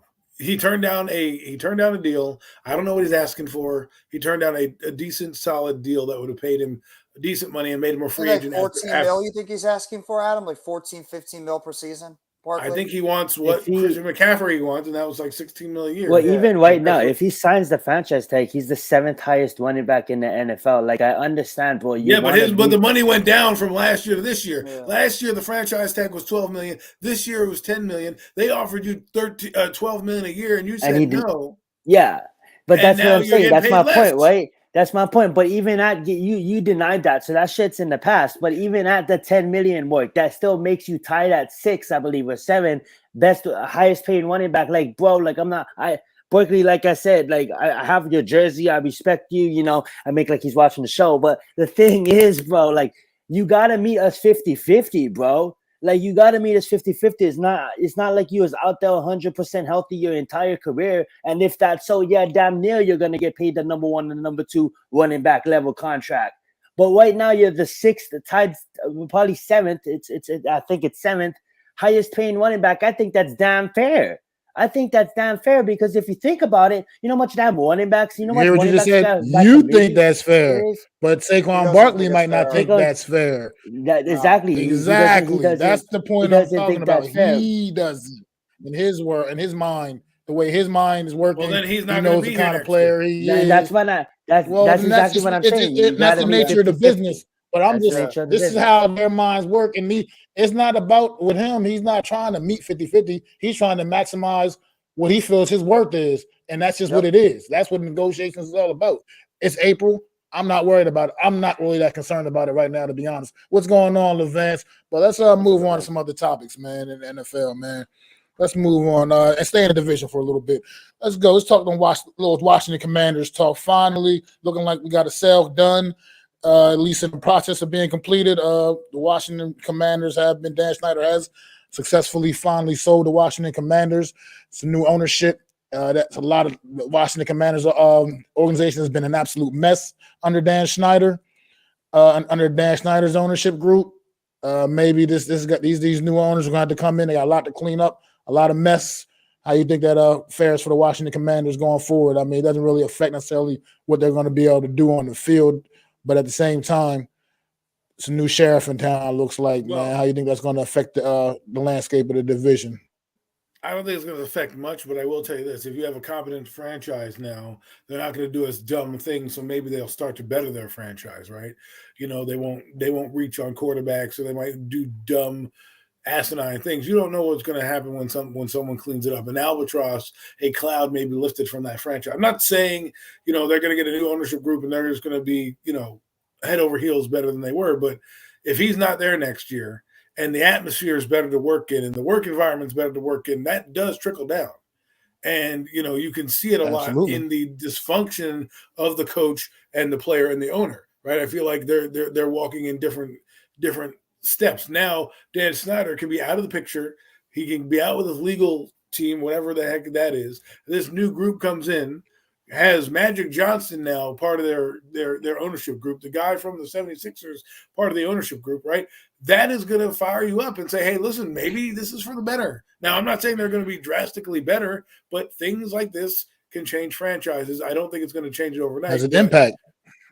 Yeah, I think a trickle-down effect happens. Will it change them to make them superstars? No, but will they decide to be more of a competent franchise going forward, think a little differently? It's hard. I mean, the player said it last year that it was hard to kind of walk on eggshells, and Ron Rivera was the reason they didn't implode. Exactly. Well said, Adam. I mean, that's just where I'm at with it, man. That just makes it a better work environment. You feel better about going to work every day. It has an impact all the way down. I mean, let's face it. I don't know how I feel about the Washington Commanders. They got some talented players on that football team, man. They got some really talented players on that football team. And if you start feeling happy about going to work, feeling better about yourself going in the office every day, it can make a difference. And in a very competitive NFC East division, man. So what you guys got, Jeff and Zion, man? I just want to say real fast to finish off what Adam was saying, like in a different point. It's like the face of that franchise was Juan Rivera for a little bit. You know what I'm saying? And that's how sad it was. You know what I'm saying? You have players like Chase that maybe didn't really fully live up to his potential, but I think he certainly well can. You know what I'm saying? And you have new ownership that's coming in that can revamp. Do they change the name? Do they change the logo? Who knows? That you have to vote on that. They have to talk to other owners about that. It's not only their decision. But that being said, like that's just a whole total shift in the culture. You know what I'm saying? Like you guys was talking about, and start highlighting some of these players as faces of the franchise. Like don't get me wrong, Ron Rivera is a great coach, but it's about the players here. You know what I'm saying? So highlight some of these top players, and who knows what they do.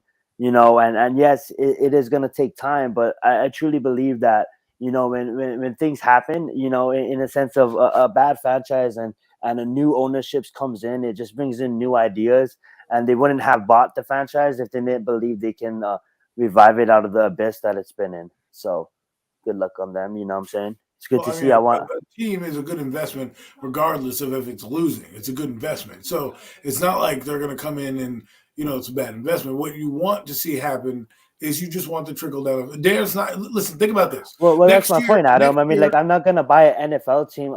Honestly, I'm not going to invest my money in an NFL team if I don't have a vision on when I can see it. Like, if I'm not going to invest money in an NFL team if I don't have an end goal where I want to see that NFL team become, and that's what I meant. Well, I mean, you could always, you're the owner. You could always move the team. You could do a lot of things with it. What I'm saying is, even the worst franchises in baseball who don't sell out every building make money. So what you really want to see is like in Denver, right? Denver has a new ownership group. They just went out and got a big fish, Sean Payton, to now run their franchise, to now try to resurrect that team with that franchise going forward. That's going to change it all, right? That ownership group is buying in, just like the ownership group for the Mets has changed that culture of what they do. They don't do the same spending that they did with the Wilbons and all that. Not only are they not Ponzi scheming, but they also have an owner who is like, hey, let's go out and get a big bat. Let's go out and,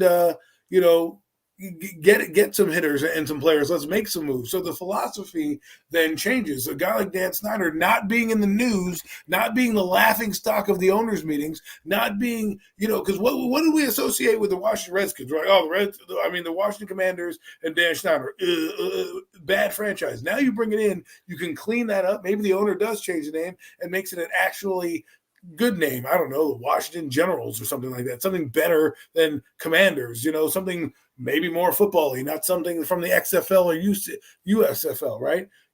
So all I'm saying is think about it like that. Think about it going forward, because that's what is going to happen. For all we know, maybe this ownership group gets the right coach. They see, you know what? We like this coach coming up. They get the new fiery coach that you never know. McVay wants to leave. LA? What if he decides, hey, I like the ownership group there. Maybe I'll go back to Washington. Who knows? You never know what happens. So, good for the Commanders finally getting a competent team. I want to see that team. Of all the teams, they're the one that less irritates me in the NFC East, right? It's like, I hate the Eagles. The Cowboys it's more than just the Cowboys. It's their fan base that annoys me as well, right? And then there's the Commanders. How many Commander fans have you met? I've never met. I have not met that many. And when I do meet them, they don't really do much because they know the franchise is in shambles because all I have to say is Dan Schneider, right? Yeah. So it's like a dark cloud that's been lifted off that entire organization, that entire fan base. That's exactly what it is. I mean, like you just mentioned it before, Mac and I feel the same way because we just had a dark cloud lifted off our organization with the Mets not that long ago. When the Wilpons finally said, get the hell out of here, they're gone. And Steve Cohen decided to come in and he rejuvenated that entire organization. That's exactly what this new ownership group is going to do for the Washington Commanders franchise. It's just going to be a dark cloud that has been lifted off that organization for all these years. And it's just going to make the employees just feel a lot more comfortable. It's going to make the players feel better, the coaching staff. Everything is just going to feel a lot more at ease now because of what Dan Snyder has impacted this team, this franchise, this organization for all these years, all the bad publicity, the disgusting stadium, the things that are going on behind the scenes, stupid coach hires, bad GM moves, ridiculous free agent moves. I know it's like the owner could also have influence in player personnel stuff too. So you're now getting yourself a new fresh start. It's going to just rejuvenate that entire organization and that entire fan base. This is probably the biggest win that any Washington Commanders fan, coach, front office executive, anybody could be feeling right now, is that the curse of Dan Snyder is finally been eradicated. That's the feeling that it's going to be like in Washington now is a new breath of fresh air. And I'd like to see them be good. If the NFC East can fully be a good division, it's a great thing in the NFL. We just have to hope that little brother could finally get it together and actually put together a decent product and stop making all the ridiculous moves they made. But getting Snyder out of there is probably the biggest game-changing move that Washington organization has made in a very, very long time. It's a great move for them, and it's a blessing for that organization this has happened. Great stuff, Jeff. And now the rest of you guys all have definitely great opinions on that subject, man. Let's move on to another quick topic here in the NFL, man. Adam, Mac, in my opinion, I just want to give one quick update real quickly on they just released an injury report for Giannis. He apparently, Budenholzer says he will see how Giannis is progressing due to his back injury before making any calls about him playing. So they're going to do like a day-by-day, basis with Giannis to see how he's going to be going. I'm sorry. Go ahead. He's day to day. Pretty much. All right, we're going to stay in NFL. Another update real fast. I'm sorry. The Clippers are up 27 right now, 18 against the Suns. Coming out, starting real hot. Let's see if they can keep it going the entire game. Go right ahead, Matt. I'm gonna stay in the NFL for a minute, man. We're gonna salute a great player hanging up the cleats. To me, he was for me watching him in the earlier 2010s, man. He was just a phenomenal force in the middle of defense, man. Gerald McCoy hanging up the cleats, man. Finally calling it a career. How do you guys feel about Gerald McCoy, 6-time Pro Bowler, man? Just was a great player, especially his years with the Tampa Bay Buccaneers. It's kind of, injuries caught up to him, and he's been moved around a few different teams the last couple of years of his career. Didn't play at all with the Cowboys after he signed. He got injured. Didn't really play much with the Raiders either after he signed with them and getting injured. So, he finished up in Carolina here. But Gerald McCoy definitely one of the to me, he was a great player of his era at his position. Defensive tackle. How do you guys feel about Gerald McCoy? How you feel about maybe potentially seeing him enshrined in Canton one day, man? I think that dude was absolutely phenomenal, especially his years in Tampa Bay, man. Just by the opinions on Gerald McCoy. I mean, the scary part is he wasn't even the best defensive tackle in his draft because I think Ndamukong Suh was better than him. And they're both terrific defensive tackles. Remember, you had Ndamukong Suh and Gerald McCoy coming out of that same. Coming out of college, he was. Coming out of college, But I think was a pro. NFL career is not even. I don't think it's an NFL career. I don't think it's even close. What they accomplished in the NFL. I think Gerald McCoy was far exceeded Ndamukong Suh in the NFL. I believe personally. Suh was the most dominant defensive tackle in the beginning of his career. Suh should have been. Suh should have won the Heisman Trophy coming out of college. That's how good he was. He got gypped for the Heisman Trophy. He was absolutely the best player in college football that last year in college in Nebraska. But Gerald McCoy was just consistent those years in Tampa Bay, man. Just until the injury started catching up to him, man. This guy was a phenomenal force. Oh, they both. Yeah, he was. He was a terrific player. I would say that he's a borderline Hall of Famer. He's going to be a good player, very good player for his era. He dominated some parts. He was one of the top defensive tackles. When Ndamukong Suh came out, I thought that guy was going straight to Canton, Ohio. The way he played, the way that he came on as gangbusters. Exactly. McCoy was very solid. I don't think he came out like that. Now, I'm not taking anything away. I'm not saying he won't be in the Hall of Fame because criteria change, classes change. If he comes in, in the next 5 years and he has a weak class, he might get in for what he's done. I don't know if he's a game changer, but he definitely is a top player at his position, and he definitely was one of the top in the league. I think you could argue that guys like him are the reason why you have guys like Aaron Donald, right? You have guys like, those type of players. I mean, he's 300 pounds. He's 6'4". He moved like a cat. He was a third overall pick. He did what he needed to do for Tampa Bay. He was not the reason that team stunk. But, it's good. It's good to see. We'll see him call it a career. It's good to see him call it a career. Let's hope it's a career, because let's hope not some team like the Eagles call him up and say, hey, listen, man, we'll throw you $2 million to come in here and rush the passer for a few weeks. But let's see. Carolina has a new direction. That's the team that he was last on, like you said, and we'll see where he goes from here. But Gerald McCoy, it was fun watching you, and you will be missed.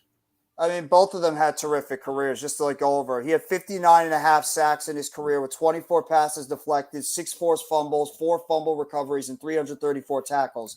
I didn't think Suh was this good, but 600 tackles, 71.5 sacks, 38 pass deflections, 1 interception. He's a Hall of Famer. You might as well throw Ndamukong Suh in the Hall of Fame right now. Those are Hall of Fame numbers for a defensive tackle. And Super Bowl champion. Yep. And Super Bowl champion. So both of them are Hall of Famers.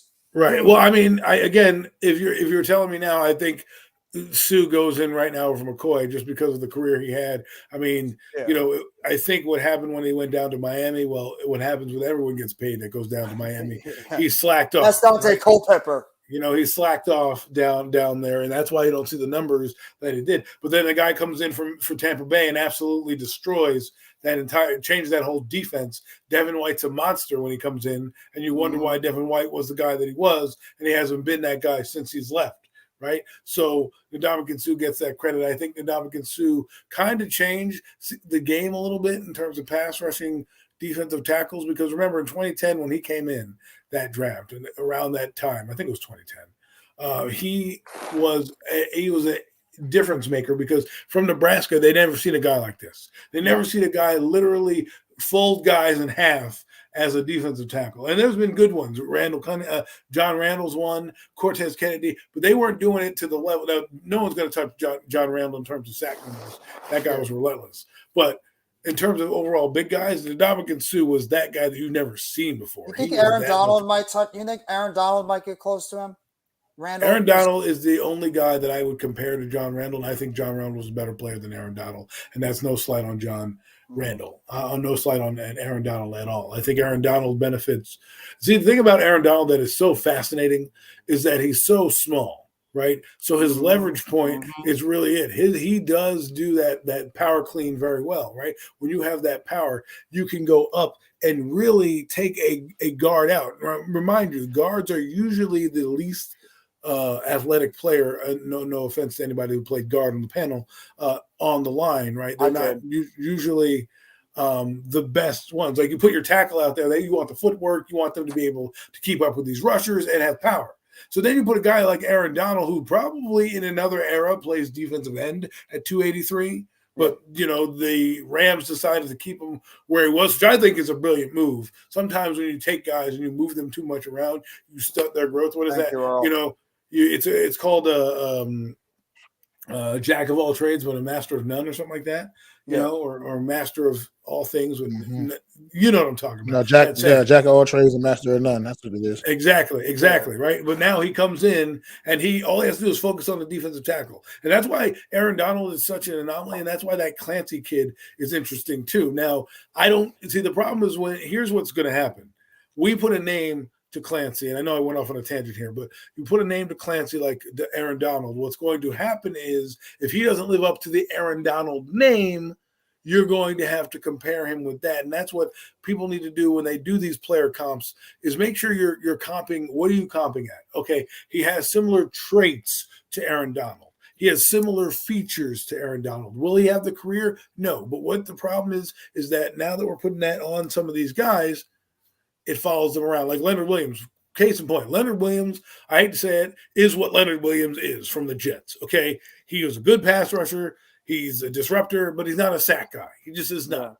And that's just who he is. And if you can accept who he is and not say, hey, well, we need him to be this guy, you'll get the results you're looking for. And that's just me. I'm sorry I went off on this tangent.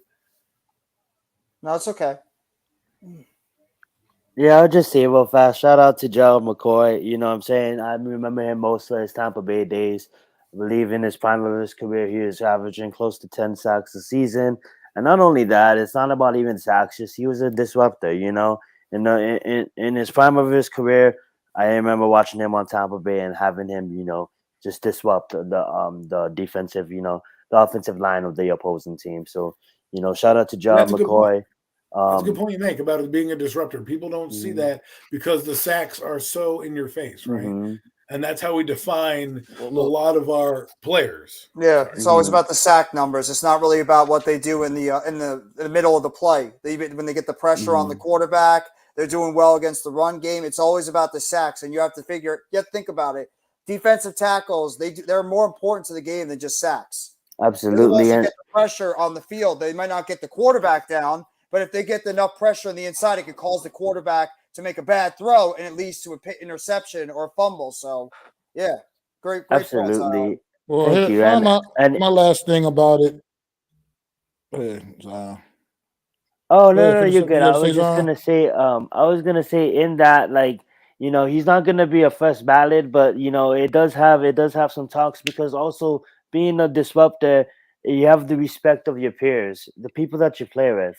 And sometimes, later on down the line, who knows? Later on down the lines, when the Hall of Fame comes asking, the players is what matters. So being a disruptor, that might damn well get him into the Hall of Fame. Go right ahead, man. Well, no, I don't think that's just I think what he did on the field. I think you have to understand that if it wasn't for the injuries to Gerald McCoy, who knows what his numbers would look like right now? The injuries completely disrupted his career. I mean, it is what it is, and it's unfortunate, and it happens to the best of them. But that's clearly what disrupted this man's career. I mean, he could still be playing at a high level now, possibly, if it weren't for all the damn injuries piling up the way they did. I mean, he pretty much. I'm not sure exactly how old he is, but he's 35. If it weren't for all the injuries to Gerald McCoy, man, that just completely disrupted his career, man. Like he was balling at a very high level. He was one of the very best at what he did in this league. And then just one injury after another, man. And I mean, not just little injuries, season-ending injuries is what he was getting. He was getting major season-ending injuries, and it just ruined him. So he started moving around to a few. Like I said, he signed with the Cowboys. He signed with the Cowboys. It looked like a great signing for the Cowboys. And then he got injured in training camp and didn't play a down for the Cowboys, So it just how it breaks, how it goes for some people had that luck. But shout out to Gerald McCoy, man. I personally hope he gets into the Hall of Fame one day. You're right. He probably won't be a first ballot Hall of Famer by no means, but hopefully he does get in one day because I think he deserves. You saw to track his career, you saw where his career was headed, and it just wasn't for the injuries. Who knows where he'd be? But Do you think Sue is a right first now I want round to Hall of take this. Famer? I'm not sure either because the same. I mean, he was dominant in Detroit. He absolutely was dominant his years in Detroit. But I feel like it's kind of the consistency tapered off as he started moving around team to team. And Miami, the Rams, Tampa Bay. I mean, now the Eagles. I mean, sure, he's a great player, but I feel like also the same thing can be said. Like with him, it's just that his things started tapering off as he started moving around. But you cannot deny how dominant he was, force that he was his years in Detroit. You can't take that away from him at all. But he has not been. He has not been the Detroit version of Ndamukong Suh anywhere else that he's played. So, I mean, he was okay, pretty solid in Miami too. I mean, but he was pretty solid there. But that was like just where it just kind of started getting away, man. But right now, I want to take this moment. I want to give Zion a moment to hop in here, speak about his guy. Max Holloway had a big match last night on the UFC Fight Night card. I know Zion's a big fan of Max Holloway, man. So let you have a moment right now to speak on him, number 2 featherweight in the world. Absolutely, thank you for that. I'll try to make it as fast as I can. The UFC, Dana White's crazy for having the playoffs, but he did it anyway. Had a UFC in Kansas City. I wanted to point out early on the fight court, I didn't really watch the fights, but I did notice that there was a lot of bad judging and people wasn't agreeing with it. But I do want to take a chance to mention Zach Cummins and Ed Herman, 2 guys that's been fighting in the organization. Ed Herman has appeared on the Ultimate Fighter. He made his debut Ultimate Fighter season 3, and now we're entering season 32.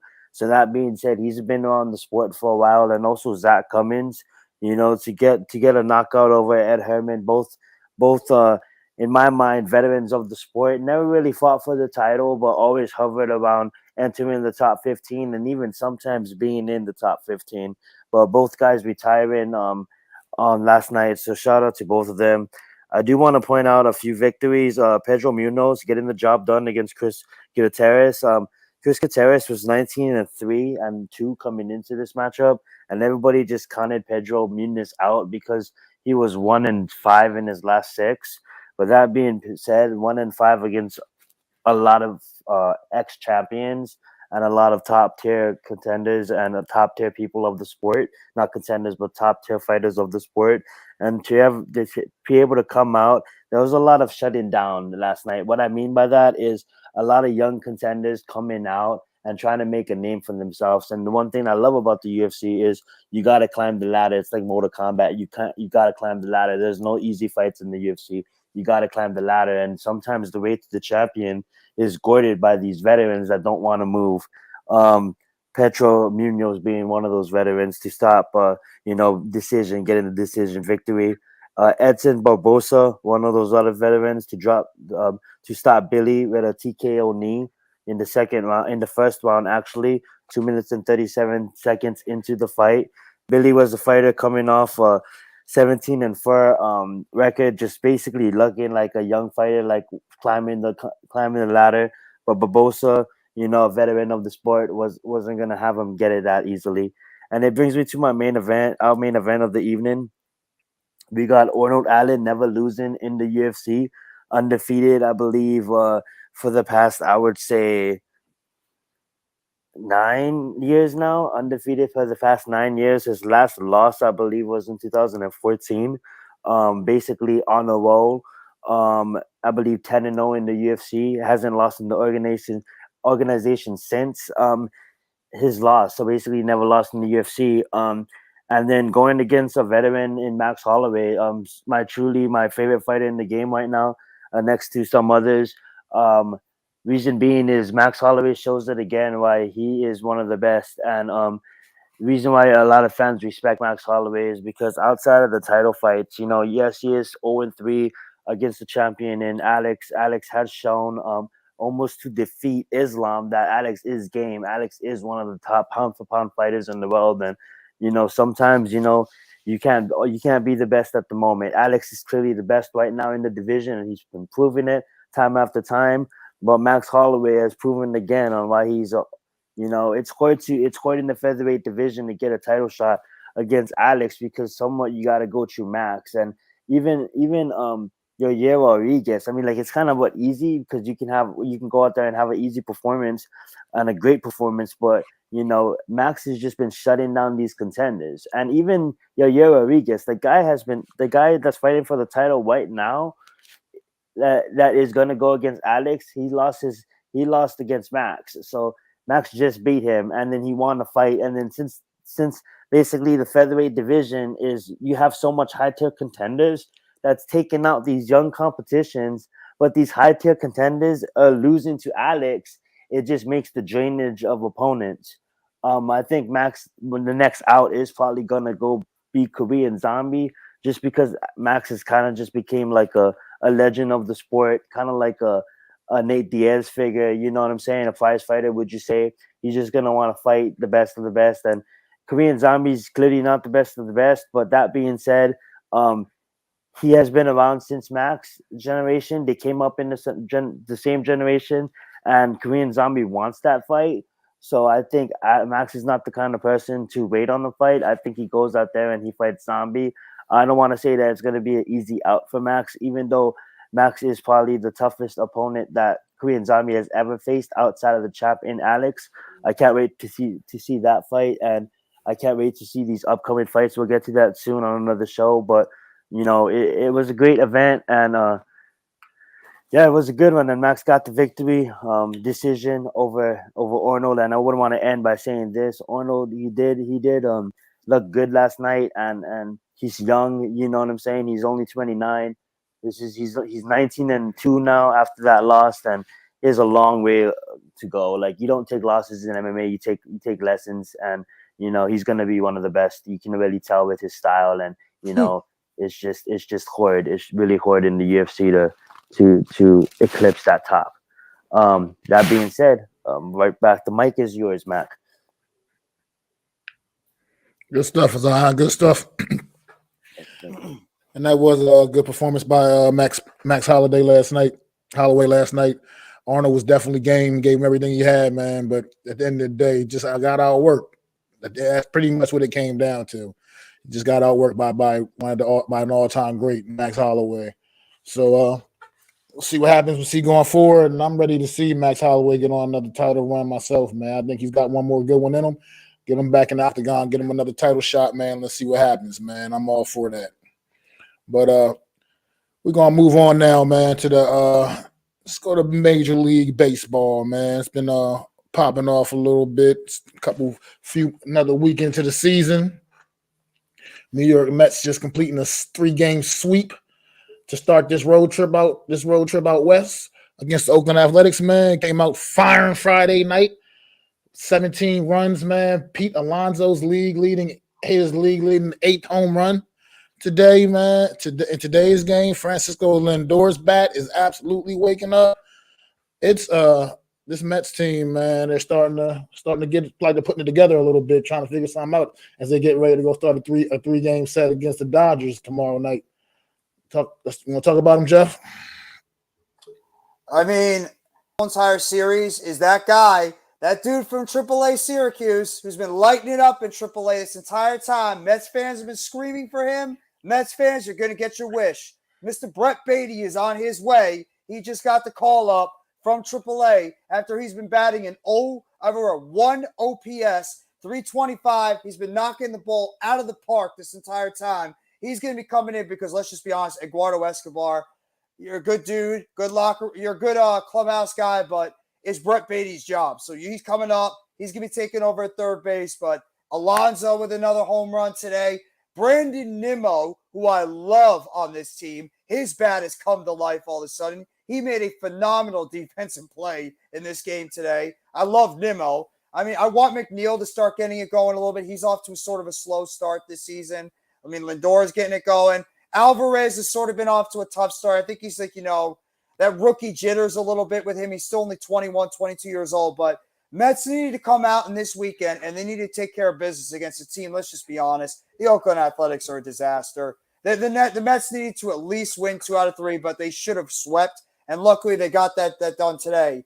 Jose Budo, who just got called up from AAA, went out there and he pitched 5 innings of only giving up 1 run ball. and then the bullpen took care of their job the rest of this game, and the Mets were able to win this game in extras 4-3. So great job by the New York Mets getting contributions up and down that lineup. Now you're going to get that youthful infusion into this lineup that badly needs it because Vogelback has been a disaster. I mean, Escobar's been a disaster. Canna, besides a couple of home runs, he's been a disaster. There's so many holes in this lineup. Get the kids up here already. Beatty's up here. You got Alvarez up here. I would not be shocked if Vientos and Mauricio are up on the way. Scherzer, obviously, he's not going to be pitching until Wednesday. He had to have his start pushed back. Verlander, though, looks like he might be on his way soon. Kodai Senga had a rough start, his last start, but he's mainly pitched well. I think the bullpen has actually been doing a pretty good job so far, albeit without Edwin Diaz, who now he's saying he might decide to come back at the end of the season. I don't see it. I don't know if you see it that way, Mac. I don't see Diaz coming back, but crazier things have happened in sports. No way. So No way. I don't see it either, but he's going to push. He might be hopeful in his own mind, but no way. No way. Maybe the World Series, if that. That's the best chance they're going to get to see him is if the Mets make it to the World Series. But they need to take care of business against the Oakland Athletics. They did that. They swept them away. Now you're going to get to the toughest part of the schedule, and that's the next 7 games against the Dodgers and then a 4-game stretch against the Giants. So Mets have got to go out there and continue to handle their business. And now they're 10-6. Pitching staff still worries me a little bit. Offense, I think, is going to get that youthful injection that they need. But either way, good job by the Mets. Brandon Nimmo, great to see you starting to heat up with that bat and the glove. Alonso just keeps socking that ball out of the park, and it's going to be so good to see Beatty in that lineup day in and day out. Adam, how about them Yankees? How about them, baby? 10-6. They beat the Twins today. Unfortunately, our man Stanton is out, which is typical. He's always going to be. You might as well just put him on the 15-day DL on every year. I mean, they should have marked some of his salary for a 15-day DL. Because that's what he is. I don't think it's going to change the Yankees too much. I mean, Volpe is playing pretty well right now too. He's stealing some bases. He's looking pretty good out there. I think the Yankees are trucking along, right? They're gonna win some games 10-6. I know the last guy told me it wasn't a hot start, but the Mets are 10-6, and the Mets fans are happy about being 10-6. So I think the Yankees are right where they need to be. Just keep plugging along and get through it. The problem with the Yankees every year has been injuries. That's one of their problems. Is every year they have injuries, and not just to key guys. To Stanton is a big guy in your lineup. He's one of the guys in your lineup that kind of sets that lineup in there, right? He kind of is one of your lethal weapons, and so to have him in and out of the lineup every year, it's just tough stuff, man. I know they step up. The Yankees do what they do. Boone, makes the right decisions, and they're getting through. See. It's tough on them, but I gotta say, Garrett Cole has been unbelievable so far to start. This year. I get what he's saying. You want a World Series. I mean, I get that, but Rome wasn't built in a day. So do we. Rome wasn't built in a day. So I mean, I understand that you're being hard on the team, but let's be honest. I'm hard on this Yankee team because obviously it's not about the regular season; it's the postseason, and they've done terrible in the postseason in the last few years, right? If their bats don't go, they don't have any way to manufacture offense, which is clearly still the problem when you're leaving runners on base, right? That's what it is. When you leave runners on base, the Yankees have a problem manufacturing runs. Now, hopefully a guy like Volpe can help boost that when you're stealing bases. That allows you to get more runners. That make a pitcher, throw an errant throw to a second baseman or so, because now he has to worry about this guy, his reputation of stealing, right? He has the most stealing bases since Ichiro Suzuki. So that weapon going forward is going to help the Yankees, and maybe that'll help them get guys off the base. But what has been the Yankees' problem? They're hitting. That's what they do. They're all or nothing type of team usually. And if their big bats don't come to play, they're in trouble. So we'll see. But hey, the Yankees are doing what the Yankees do. They're out to a good start. 10-6 may not be the best for some people, but to me, that's a good start. Just keep winning your games, keep doing what you're doing, and at the end of we're not really no one's gonna care that they started 10-6 if they're winning the World Series at the end of this. You know what I mean? You're also missing some of your best players on your team. I just think you don't have Rodon. Wait until Rodon gets back, and wait until you see your pitchers get back. You're without Rodon and Severino, and I think you got your Garrett Cole looks like the old Garrett Cole. That's the best thing for the Yankees right now is that Garrett Cole looks like that same dominant pitcher he was with the Houston Astros. That's how good Garrett Cole looks right now. That's a great sign. Let me ask this. Is the 500 teams that you lost to, are they in a series? Did you win the series but lost to a 500 ball club? Because right now you have a winning record. You could be 6-10. And then maybe you'd have something to worry about with all the injuries. The fact that they're getting through these games regardless of how ugly it is. I mean, like, we think about the mentality. If you're a Giant fan and we went through all those injuries and we still end up in the playoffs, it doesn't matter that we, had that. Usually you're talking about the opposite end. You have these injuries and your team's not performing, and before you know it, you're spiraling out of control because you can't catch up with what you've done, which is usually what the Mets case is. They usually start off and struggle and then can't catch up. So for them to be here, it's good. We start off strong, and then we start screwing up there in the middle towards the end of the season. That's when we start messing up. We always get off to hot starts, but it's towards the end of the season when the Mets start falling. I think the point he's making, no Mets, no Nets, no Jets. If I can, I don't know. I don't want to put words in his mouth, obviously, but I mean, it's the New York, obviously, in all the major sports have at least two teams in that city. Obviously we got Mets, Yankees, Giants, Jets, the Rangers, Islanders, you got the Knicks, you got the Nets. And there's obviously a different standard for these teams. There's the Giants are held to a higher standard than the Jets. The Yankees are, I'm a Mets fan, but I got to keep it real. The Yankees are held to a higher standard than the Mets. It just is what it is. The Rangers are held to a higher standard than the Islanders. It's just the reality of the situation. So I think that's he's just making a point. It's just that it's a different, even though they have a winning record. I understand the mindset of New York. I get it, but what do you want them to be 16-0 and guns a-blazing? I mean, what Yankee fans need to know is we're built for the postseason. We don't care about the regular season. We need to win World Series titles. No one's going to care about that you started. That your quote unquote non-hot start is not hot. The Yankees are doing what they need to do. Keep a winning record, and let the chips fall where they may. Once they do that and you're in the regular season, let your bats come alive. The Yankees the last few years, problems have been their pitching has gone stagnant, and then when they have gone stagnant, have met teams that have ways to manufacture runs, they struggle. Why? Because they leave batters on there. They can't advance runners if their big guys aren't setting up their offense. I get it. I understand it. All I'm saying is, maybe it's not the hottest start of their seasons at all, but the Yankees are doing what the Yankees are supposed to be doing. That's all. Zion, there's just an update on Tyler. It's like the Mets. He's going to be out. He's going to be out 4 to 6 weeks with a broken middle finger and a ring finger. So they just reported that Tyler Hero's out 4 to 6 weeks. I just said that. No mess. Essentially, they've done nothing. Thank you for the update, Jeff. No problem. But like I was saying, the Mets, for instance, the last 10 games, 7-3. The only problem with that is the damn Atlanta Braves have also been 7-3 in the last 10 games. So it's just even though the Mets have been playing good baseball as of late, the Braves haven't took their foot off the gas either. So it's just they haven't really been able to gain any ground. The Phillies have been scoring like 12 runs a game now. That team just beat the hell out of their opponent again. They won like 17 runs today. I mean, baseball is a marathon, not a sprint. Mm-hmm. So again, like we're talking about April. I'm not really worried about April as much, even though I think having a winning record is solid to start with the injuries that are mounting on this team.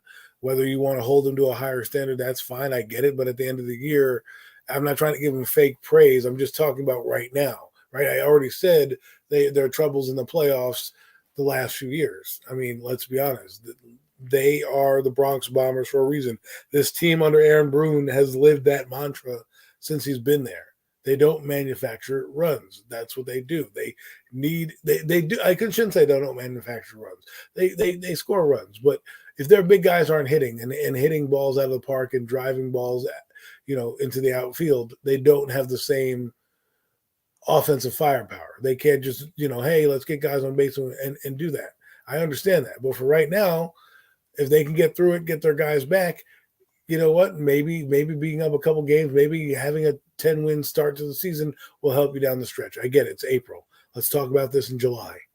I'm not excited. Trust me, I'm not jumping for joy about the Mets sweeping the Oakland Athletics too. Let's just be real. They beat a 3-win team.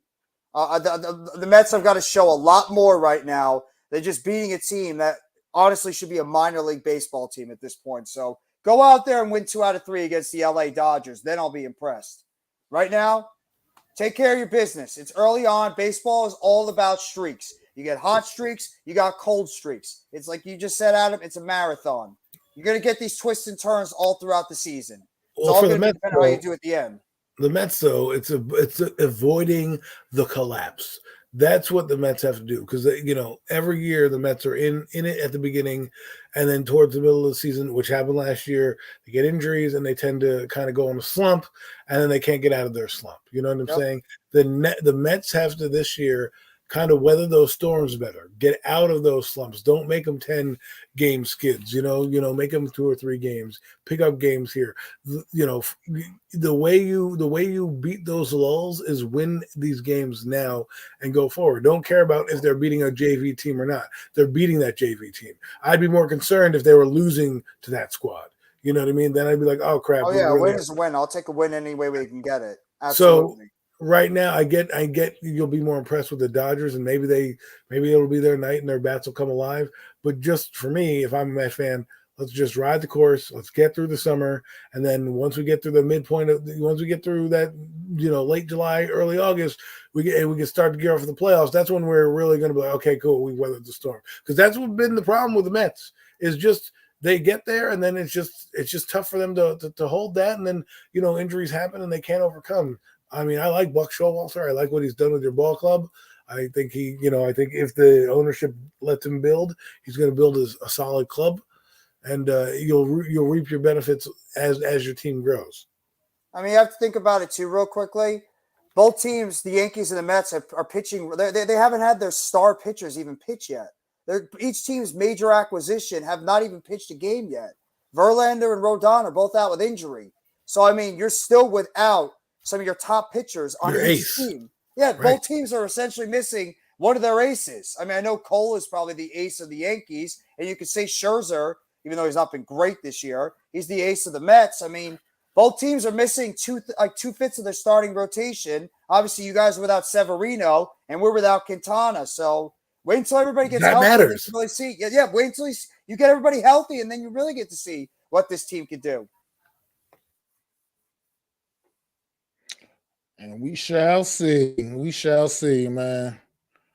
But good baseball stuff, fellas. Good baseball stuff. And we go move on to the week in wrestling, man. WWE, AEW, man. Week in review here, man. It's WWE is still making me, I'm not sure what to think, man. To another couple of lackluster shows again this week, man. Nothing to get excited about. Raw and SmackDown, nothing at all. I don't even know. We finally saw the heel turn to Trish Stratus on Monday Night Raw, turning on Becky Lynch. So bad. And the tag after dropping the tag team titles. With no real explanation as they then show Trish Stratus in the backstage spot just walking away from whoever it was, Kathy Kelly, Mackenzie, whoever the hell was trying to Kathy Kelly, just walking away, just walking away, ignoring her. So we have no explanation on that. The Bloodline saga, they're just finding a way to try to keep dangling it out there at us. Now it's gotten Matt Riddle fully involved as he took a beat down Friday night on SmackDown, courtesy of Solo Sikoa and the Bloodline. And I don't know. I mean, right now AEW just excites me a lot more with what they're doing in the ring. I mean, what we saw on Dynamite on Wednesday night, Kenny Omega and the Young Bucks coming back and finally giving the Blackpool Combat a little taste of their own medicine a little bit. We almost got another screwdriver spot on Kenny Omega. If he would have got Moxley with that screwdriver, Love man, this feud. I just Love can't this imagine, feud. man. But it's they're doing some good things over there in AEW, making it real exciting. WWE, you got to figure it out, man, and catch back up because it's been pretty bad since the last couple of weeks since WrestleMania. It's been pretty lackluster. How you feel about it, Jeff?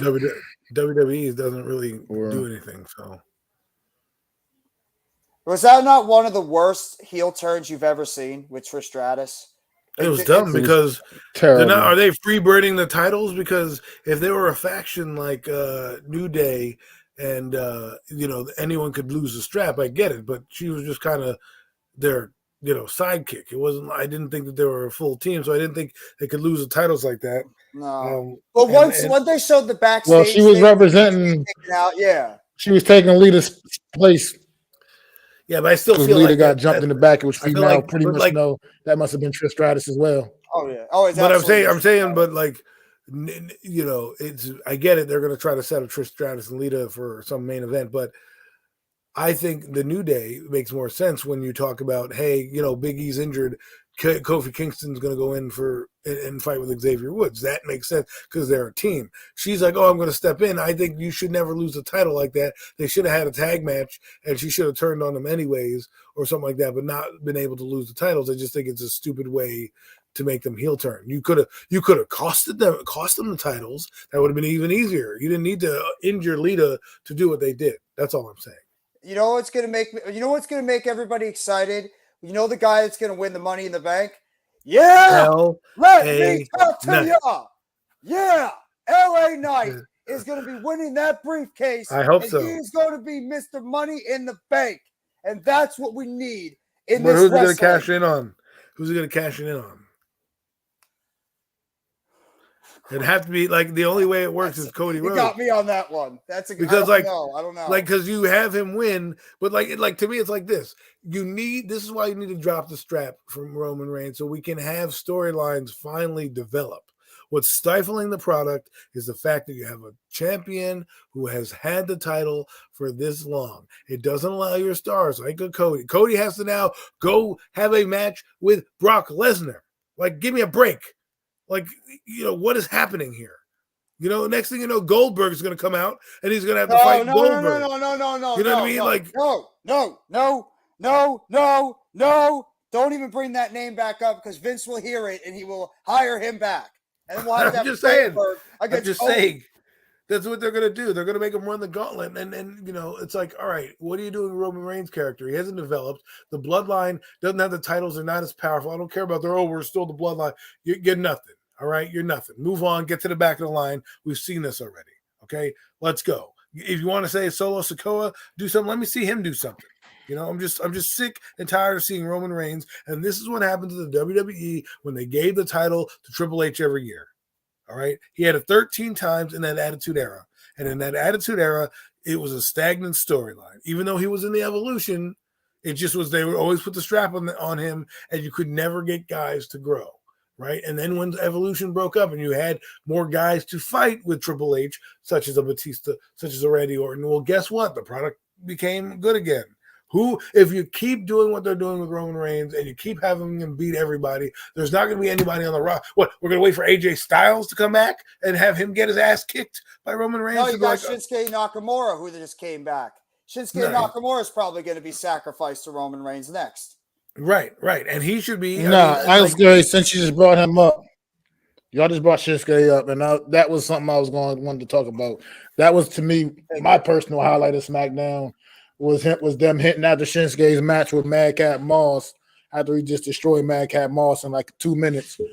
It was they went show backstage Scarlett with the little tarot card, Shinsuke Nakamura hitting at a carrying cross, Shinsuke Nakamura type of feud, and I'm on board with that if they actually follow through, because they seem to have a problem following through with anything that concerns carrying cross for some reason or another. They just seem to not. They'll hint some things and then they just don't follow through with anything. Shinsuke carrying cross, that'll be great. great TV. If they can actually develop that into a nice little feud, I would love to see that. That's something perfect for Shinsuke coming back, but we'll have to wait and see because I just have no trust in WWE whatsoever. So we'll see how I don't that trust plays it, out. Mac, I don't trust it because what you're sacrificing is Karrion Kross really in a position where he's going to beat Shinsuke Nakamura, who's been out for months, and he's going to come back and he's going to lose. You're putting Karrion Kross in a bad situation. He's like the guy that's being sacrificed for Nakamura coming back. This is going to help Kross. Kross is just going to be like the dude that's just the stepping stone for Nakamura until he eventually goes against Roman. That's all it really is. I think it's the feud might be good, but it's not a good spot for Kross. I think this is not a good pairing immediately. Both guys need to win. Both guys need to get built up, and essentially one of them is going to get knocked down even more. Either Shinsuke is going to get knocked down right when he comes back after being gone pretty much all year, or Karrion Kross, who has been absolutely just booked to oblivion. He's been out of the picture the entire time. He's going to get booked even worse. So I don't like the two of them feuding with one another immediately. Hopefully the feud can maybe make it interesting, but both these guys need to win. I wouldn't have booked them against each other this early. That's just my opinion, though.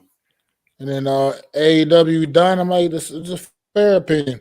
AEW Dynamite, we had another big return on AEW Dynamite this past Wednesday. Jeff Hardy is back in action in the ring, came out to rescue his brother from the Firm, from a beatdown by the Firm faction. How you feel about Jeff Hardy returning to the ring, man? I don't know. I don't know how you guys feel. I don't know how to feel about Jeff Hardy at this point. I mean, what are you excited for a Firm versus Hardy's and like the Hardy Enterprise? I think it's gonna be fun to watch. It'll bring back that nostalgic feeling, but I don't know. Like, I'm sort of with the point with the Hardys is like I'd honestly rather see them more on like a backstage role at this point than seeing Jeff go out there and like kill himself on the outside in the ring. Like I don't know how I feel about this. I'm sort of conflicted because I love Jeff Hardy, everything that he's gotten. I hope he's 100% healthy. That's the most important thing about this whole situation is Jeff Hardy is 100% good. He's healthy. He's 100% back and committed, but I don't know how I feel about this because the Firm has really been just they haven't been booked so great either. And I mean Hook, I love Hook. I mean, this is going to be a great way to get Hook over even more when you pair him up with the Hardys. But I'm just happy to see Hardy healthy, Hardy back on television, Hardy being able to do what he does. But I don't know how I truly feel. If you think I'm being too harsh about it, just let me know. I don't think you're being harsh at all about it. I think my real opinion on Jeff Hardy's situation is not anything about what he can do physically in the ring. Clearly know what he can do physically. I want to make sure he's mentally able to handle everything that goes with what he's doing. You know, clearly he's had major issues with substance abuse. These things are just more important in life, you know, and I just hope he's actually prepared and ready to be back on the road and be around some, you know, bad influences and things that could trigger him to maybe fall slip back again. I don't want to see any more videos of Jeff Hardy on YouTube getting pulled over by the police, getting sobriety tests and all. I just don't want to see another video like that of Jeff Hardy. You know, unfortunately, that's what we've been, you know, what we've been seeing from Jeff Hardy lately. And I mean, his recent history has been the reason he was out for so much time had nothing to do with like an injury. It was just because he keeps having to slip. He keeps slipping up, man. He keeps relapsing, and I just hope that if he's coming back, and I hope he's really fully prepared. And I mean, maybe his brother may be there a little bit more for him this time around. This go around, help keep him steer him clear of all the nonsense, all the bad things in his life. But we'll see, man. Jeff Hardy, he's obviously one of the best to ever put on a pair of boots, man, in the ring, man. And it's just hope he's mentally ready for to be back in the ring. Because it's like I said, he obviously is physically able to get the job done, physically ready, physically able. It's more about his mental and his ability to not slip up, man. and it's critical at this point because he's obviously this has to be a last opportunity also as well. So he has to be prepared to take full advantage of that. And I just want to just keep an eye on it, keep something worth monitoring. I really can't care less about a Hardy's firm feud. I can care less about any of that, honestly. I just care about Jeff Hardy, the man himself. And I hope that he's ready to do everything he has to do to keep himself clean. It's like our youth too. I mean, Adam, myself, and you, Mac, we grew up watching this dude and the Hardy Boys, everything they did in the 90s. Like, this is our youth, like seeing Jeff Hardy out there. And it hurts seeing somebody like him go through all the demons that he's had to battle through over all these years. You just want to see him be healthy. You want to see him be good. You want to see him be able to go out there and just be in a good state. And I think Tony Khan is one of those types of bosses that is going to be doing what's best for Jeff Hardy. He could have easily fired him and just let him go, but he did what he could to help out Jeff Hardy and his family. And I appreciate something like that for what Tony Khan has done, is that he didn't just cast him off to the side. He was there for him when Jeff Hardy needed this kind of help from your boss. And I wish the best for Jeff Hardy, because I agree with you. I don't want to hear about another one of these incidents happening, because there's just been way too much. And just do whatever's best for you, Jeff. If the best thing for you at one point is to eventually just call it quits and just walk away, just do what's best for like yourself. Don't worry about entertaining us. You've done that enough over these past 25, 30 years. Go ahead, Adam.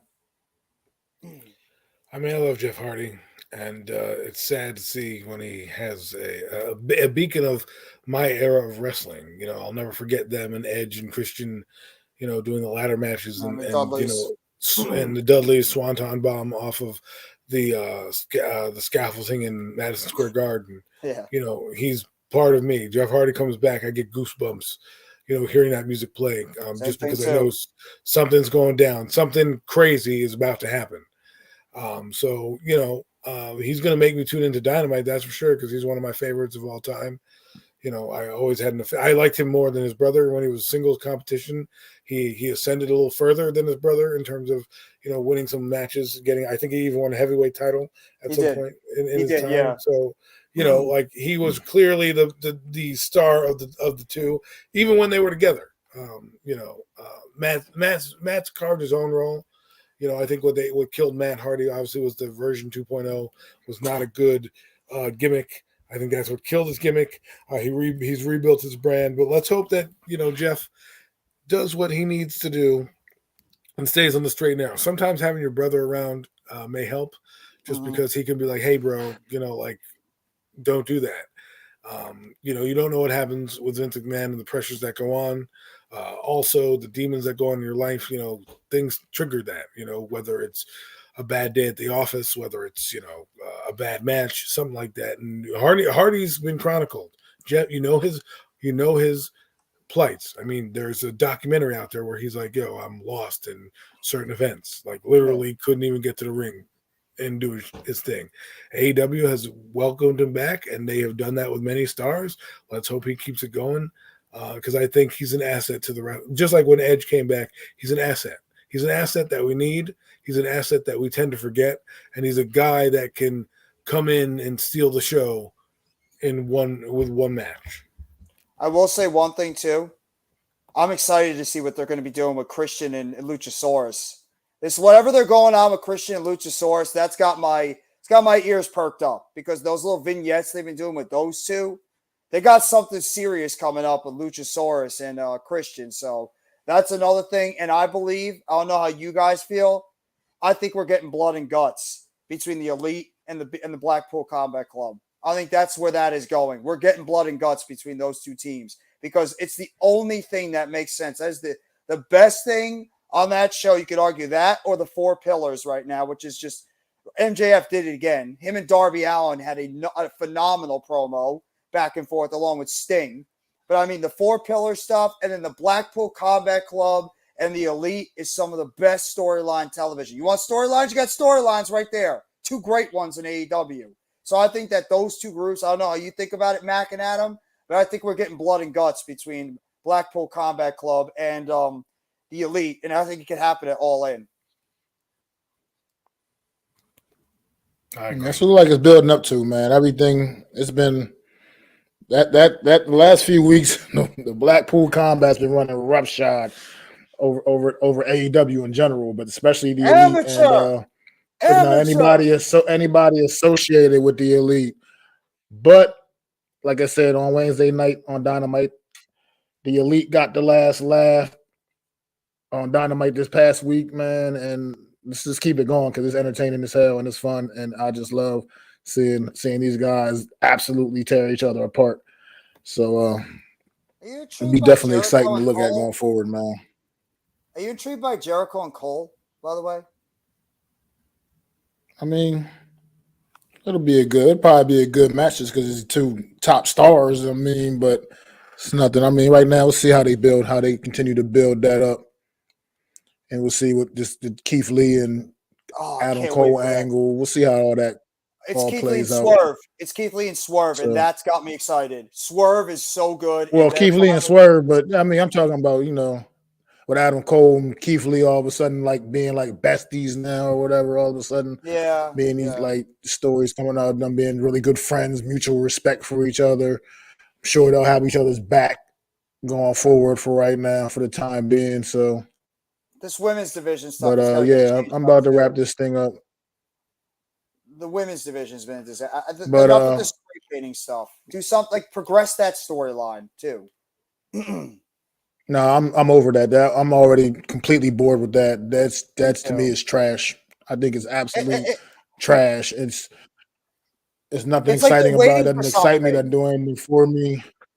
No, it's like they're waiting for something. It's not progressing in any. It's not even progressing in any way. It's basically just back and forth with the same girls. You're just beefing with Rio and Sky Blue and like you're just like it's just the same thing. It's like if you feel the way you do, then your anger should be expanded to more of the female locker room, and it's not progressing in any way. So that's just to me that's a beat story. They need to just go away. Where's Thunder Rosa? Where's Sheeta? Are these women coming back? Get them back in the company, please. I'm sorry. Go ahead, Adam. But Matt. But no, it's about time to get ready. It's 2.5 hours now. About time to get ready to wrap this thing on up. Guys, want to go around with some final thoughts before we close out? I just want to say, once again, thank you all for coming by another episode of the Premium Take Show. We appreciate all the support that you guys give us every single episode. Shout out to all you guys. Thank you all for being here with us for the past 2.5 hours, and hope you all have a great rest of your weekend. Just want to give a shout out to everybody watching. I just want to say thanks to the peoples, but also that we're getting one step closer to the NFL draft. All our questions will be answered in about 2 weeks, a little less than that. So as we get closer, you'll hear more rumors and more smoke. But I'm looking forward to it. And wrestling, you suck.